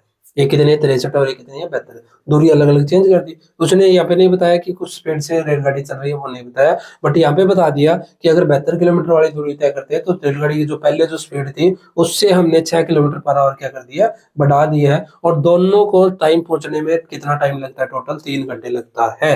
तो लेट कर लेंगे हम कि यहाँ पे मान लेंगे कि मानना रेलगाड़ी की चाल, रेलगाड़ी की चाल क्या मान लिया हमने? एक्स ले मान लिया। क्या मान लिया? एक्स मान लिया, ठीक है। यहाँ पे एक्स किलोमीटर पर आवर है। अब दूरी कितनी है? यहाँ पे दूरी 63 है, तो दूरी 63 है। तो टाइम क्या आ जाएगा, यानी फार्मूला क्या होता है टाइम का, समय बराबर क्या होता है दूरी बटे चाल होता है। क्या होता है, दूरी बटे चाल होता है। तो 63 बटे क्या आ जाएगा, x आ जाएगा। ठीक ठाक बात है, यहाँ तक कोई दिक्कत नहीं है। और यहाँ की बात करूं, 72 किलोमीटर वाले की बात करूं, तो यहाँ पे क्या करनी है, अब स्पीड क्या करनी है, यानी रेलगाड़ी की जो चाल है वो कितनी हो जाएगी, बढ़ा दी है रेलगाड़ी की चाल। क्या कर दी है, अब की बार बढ़ा दी, और बढ़ा के कितनी कर दी उसने, x+6 क्या कर दी है, और दूरी क्या इतनी है, दूरी अब की बार 72 किलोमीटर है। यहाँ पे कितनी कर दी, x+6 किलोमीटर पर आवर कर दी, और दूरी कितनी कर दी, 72 है। समय का फार्मूला क्या होता है, दूरी बटे चाल होता है। तो समय का फार्मूला दूरी बटे में चाल, यानी 72 बटे कितना, x+6 आ जाएगा। बट क्वेश्चन में क्या बोला है कि दोनों को मिला के, अब की बात इसको, इस टाइम को मिला के और इस टाइम को मिला के जो टोटल टाइम लगता है ना, वो कितने घंटे लगता है, 3 घंटा लगता है। तो अब की बार क्या कर देंगे, फिर दोनों टाइम हम ऐड कर देंगे, बस दोनों टाइम क्या कर देंगे, ऐड कर देंगे, और इक्वल में कितना पुट कर देंगे, 3 पुट कर देंगे। अब इसका क्या ले लेंगे, एलसीएम ले लेंगे, और इसको क्या कर लेंगे, सोल्व कर लेंगे। यानी क्वेश्चन में क्या दे रखा था इसके अंदर हमें, कि ट्रेन है वो दूरी तय करती है कितनी, एक तो 63 किलोमीटर की करती है, एक कितनी करती है, 72 किलोमीटर की। अब 63 किलोमीटर वाली में हमें चाल नहीं दे रखी थी, बट क्या बोल दिया कि 72 किलोमीटर वाली में चाल है वो कितनी है, 63 किलोमीटर की दूरी चेक करती है जिस भी चाल से, उसमें क्या है 6 किलोमीटर पर आवर बढ़ा दी उसने। दोनों का जो टोटल टाइम है वो कितने घंटे लगता है, 3 घंटे। तो हम लेट कर लेंगे, मान लें कि मानना रेलगाड़ी की चाल क्या मान ली हमने, x किलोमीटर पर आवर मान ली, दूरी 63 किलोमीटर है, समय का फार्मूला दूरी बटे चाल 63 बटे x आ जाएगा। यहाँ पे क्या करना है, फिर स्पीड बढ़ानी है, कितनी बढ़ानी है, x+6, दूरी कितनी है 72 किलोमीटर, समय का फार्मूला दूरी बटे चाल। दोनों का टोटल टाइम दे दिया था अब की बार, कि टोटल टाइम कितना था, 3 घंटे, तो दोनों को ऐड कर देंगे इक्वल टू 3। अब क्या ले लेंगे, इसका एलसीएम ले लेंगे, और इसको क्या कर लेंगे, अब सोल्व कर लेंगे। अब बात करें नेक्स्ट क्वेश्चन की, तो यहाँ से एक और क्वेश्चन आता है, कौन सा, एक क्या दे दिया हमें, स्पीड दे देगा, स्थिर जल में दे देगा और विपरीत जल में दे देगा। कि मान लो कि स्थिर जल अपने पास, भाई शांत जल है, उसमें जो है ना स्पीड दे दे, कि नाव की जो स्पीड है ना, नाव की क्या दे दे हमें, चाल दे दे, या फिर वो दे दे, दूरी भी दे सकते हैं कि इतनी दूरी तय करती है। कि नाव की जो चाल है ना वो कितनी है, 18 किलोमीटर पर आवर है, कितनी है, 18 किलोमीटर पर आवर है। ठीक है, फिर क्या दे देगा, कि विपरीत दे देगा हमें, कि विपरीत दिशा में की बात करो, अगर विपरीत जाता है वो धारा के, कि स्थिर जल में नाव की चाल है वो 18 किलोमीटर पर आवर है, अगर क्या जाता है विपरीत जाता है तो वो कितनी है, यानी 24 किलोमीटर पर आवर है, 24 किलोमीटर पर आवर है। तो यहाँ पे ध्यान रखना है कि स्थिर जल की बात करो, तो यहाँ पे क्या कर लेंगे, हम स्पीड मान लेंगे, जितनी उसने दूरी तय करी है वो लेट कर लेंगे, विपरीत का अपोजिट मान लेंगे, तो उस हिसाब से क्या इसको सोल्व कर लेंगे। अगर साथ साथ होती है ना, x+y मान लेंगे, कि नाव की चाल मान लेंगे, धारा की चाल मान लेंगे, विपरीत होता है तो क्या होता है, नेगेटिव होता है, तो x-y मान लेंगे, जितनी वो डिस्टेंस ट्रेवल करता है उस हिसाब से क्या कर लेंगे, उसको सोल्व कर लेंगे। फिर एक और इंपॉर्टेंट क्वेश्चन यहाँ से बनता है, वो क्या बनता है, कि व्युत्क्रम क्रम का क्वेश्चन बनता है। व्युत्क्रम क्रम का कैसे, कि अभी हमने सोल्व किया था ना, जैसे कि ये क्वेश्चन आ जाए कि x+1/x आ जाए इक्वल टू 3 आ जाए, ये क्या है, ये सोल्व करना है, तो डायरेक्ट क्वाड्रेटिक बना लेंगे इसको हम। या फिर क्या आ जाए, कि ऐसे क्वेश्चन आ जाए कि x+2 आ जाए, और क्या आ जाए यहाँ पे x-3 आ जाए, और इक्वल में क्या दे दे 1/7 दे दे, और क्या दे कि मूल ज्ञात कीजिए। तो ध्यान रखना है, सबसे पहले क्या लेना है, इनका एलसीएम लेना है अपना को, क्या लेना है, इनका एलसीएम लेना है। एलसीएम लेने के बाद में इनको क्या है, फिर सोल्व करना है, यानी जो भी एलसीएम आ जाएगा यहाँ से कर लेंगे सोल्व, और इक्वल में क्या है 1/7 है, इनके क्या कर देंगे, क्रॉस मल्टीप्लाई कर देंगे, यहाँ से क्या बन जाएगी अपने पास एक क्वाड्रेटिक इक्वेशन बन जाएगी। फिर क्या बनाना है, इसके फैक्टर, और फिर क्या करना है, इसके रूट निकालने। तो ऐसे क्वेश्चन भी आपको दे सकता है, ध्यान रखना है, ठीक है। अब बात करूं मैं व्युत्क्रम की क्वेश्चन की, कैसे आता है। तो व्युत्क्रम का क्वेश्चन कैसे है, जैसे कि मान लो कि कोई लड़का दे देगा हमें, रहमान है, क्या है कि रहमान है, 3 वर्ष पूर्व रहमान की आयु का व्युत्क्रम, और 5 वर्ष बाद उसकी आयु का व्युत्क्रम का योग दे दिया। क्या लिख दिया मैंने, कि 3 वर्ष पूर्व, यानी पहले रहमान की आयु का व्युत्क्रम, आयु का व्युत्क्रम, तथा 5 वर्ष बाद, कितने वर्ष बाद है, 5 वर्ष बाद, 5 वर्ष बाद आयु का व्युत्क्रम, बाद आयु का व्युत्क्रम, कुछ ना कुछ बोल देगा वो कि व्युत्क्रम है वो कितना है, यानी कुछ संख्या दे देगा अपने पास कि व्युत्क्रम का योग है वो 1/3 है, कितना 1/3 3 है, तो उनकी क्या है, हमें प्रेजेंट आयु बतानी है कि कितनी होगी कितनी नहीं होगी, वो बताना है।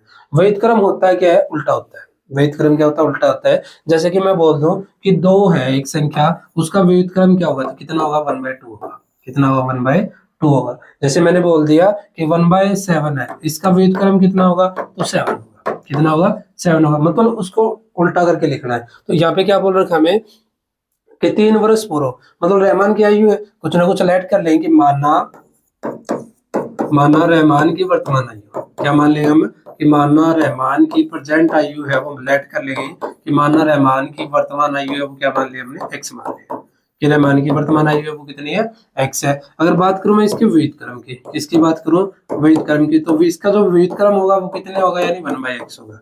बट इसका नहीं करना हमें, किसका करना है, 3 वर्ष पहले का करना है और 5 वर्ष बाद का करना है। किसका करना है हमें, 3 वर्ष पहले का करना है और 5 वर्ष बाद का करना है। तो 3 वर्ष पूर्व की बात करें, सबसे पहले 3 वर्ष पूर्व की बात करें, तो हमने वर्तमान यानी प्रेजेंट आयु वो क्या मानी है, एक्स मानी है। क्या मानी है, प्रेजेंट आयु एक्स मानी है। तो 3 साल पहले रहमान की आयु वो कितनी होगी, यानी अगर अभी प्रेजेंट टाइम आयु की बात करें आपकी 15 है, तो 3 साल पहले कितनी थी, 15 में से क्या कर देंगे हम, 3 घटा देंगे, कितना बचेगा, 12। तो हमने लेट क्या किया, रहमान की वर्तमान आयु, हमने प्रेजेंट आयु अगर एक्स माननी है तो 3 साल पहले पूछे, तो 3 साल पहले रहमान की आयु कितनी होगी, यानी x में से क्या कर देंगे हम, 3 घटा देंगे। और इसका अगर आपसे पूछ ले व्युत क्रम, तो व्युत क्रम अभी बताया था, क्या करना है, इसका उल्टा लिखना है। मतलब व्युत क्रम की आयु है वो कितनी होगी फिर, यानी उल्टा लिख दे, यानी क्या आ जाएगा, 1/x-3 आ जाएगा। फिर क्या दे रखा है क्वेश्चन में, 5 वर्ष बाद की बात कर रखी है। किसकी बात कर रखी है इसने, 5 वर्ष बाद की बात कर रखी है। तो 5 वर्ष बाद की बात करें, वर्तमान आयु क्या लेट किया हमने, एक्स मानी है। क्या मानी है, वर्तमान आयु एक्स मानी है। तो 5 वर्ष बाद, यानी 5 वर्ष बाद। अगर बाद की बात करें तो रहमान की आयु कितनी होगी फिर, अगर प्रेजेंट आयु एक्स है तो 5 साल बाद में कितनी होगी, यानी एक्स में क्या कर देंगे हम, 5 ऐड कर देंगे।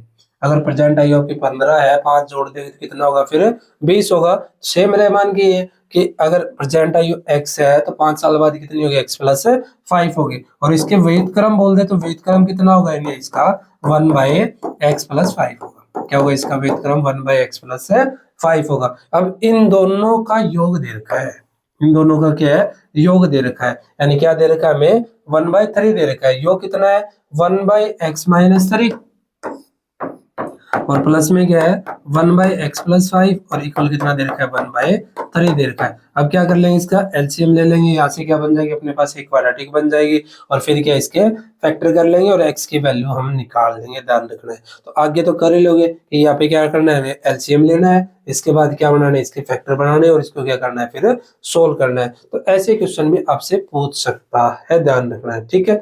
अगर नेक्स्ट बात करें हम,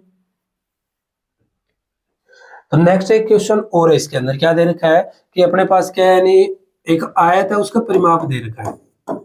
एक आयत है उसका कितना दे रखा है, परिमाप दे रखा है, और कितना दे रखा है, 80 दे रखा है, 80 सेंटीमीटर दे रखा है। और उसका जो क्षेत्रफल है वो दे रखा है हमें कि क्षेत्रफल है वो कितना है, यानी 400 मीटर सेंटीमीटर स्क्वायर है।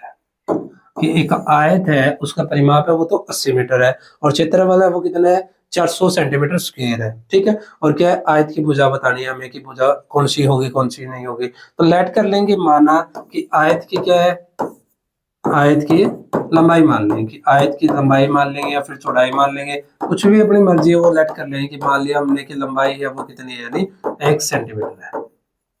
तो चौड़ाई कितनी होगी इसकी फिर, यानी यहाँ से बात करें हम, चौड़ाई जो वृत्त है वो कितनी होगी फिर, इसके हिसाब से यहाँ से बात करते हैं। सबसे पहले कि परिमाप कितना दे रखा है, 80 सेंटीमीटर दे रखा है। और आयत की परिमाप की बात करो तो आयत का परिमाप का फार्मूला क्या होता है, 2 में लंबाई प्लस चौड़ाई होता है। क्या होता है, आयत का परिमाप 2 में लंबाई प्लस चौड़ाई। और आपसे अगर क्षेत्रफल पूछ ले तो क्षेत्रफल क्या होता है, आयत का लंबाई गुणा चौड़ाई होता है। क्या होता है, क्षेत्रफल लंबाई गुणा चौड़ाई होता है। और परिमाप है वो क्या होता है, 2 × L+B। और इसकी वैल्यू दे रखी है हमें, कितनी दे रखी है, 80 दे रखी है।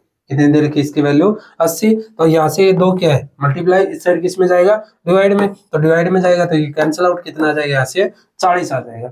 बट हमने लंबाई की वैल्यू है वो क्या मान ली है, x मान लिए। क्या मान लिए? लंबाई की वैल्यू x मान लिया। तो लंबाई की वैल्यू पुट कर दें कि x है, प्लस में क्या है यानी चौड़ाई तो हमें निकाल दी, इक्वल टू कितना यानी 40। तो ये प्लस x इस साइड जाएगा, क्या हो जाएगा माइनस x। तो जो चौड़ाई की वैल्यू है वो कितनी आएगी यानी 40 माइनस x आएगी। तो यहाँ से लिख देंगे चौड़ाई कितनी है 40 माइनस x सेंटीमीटर।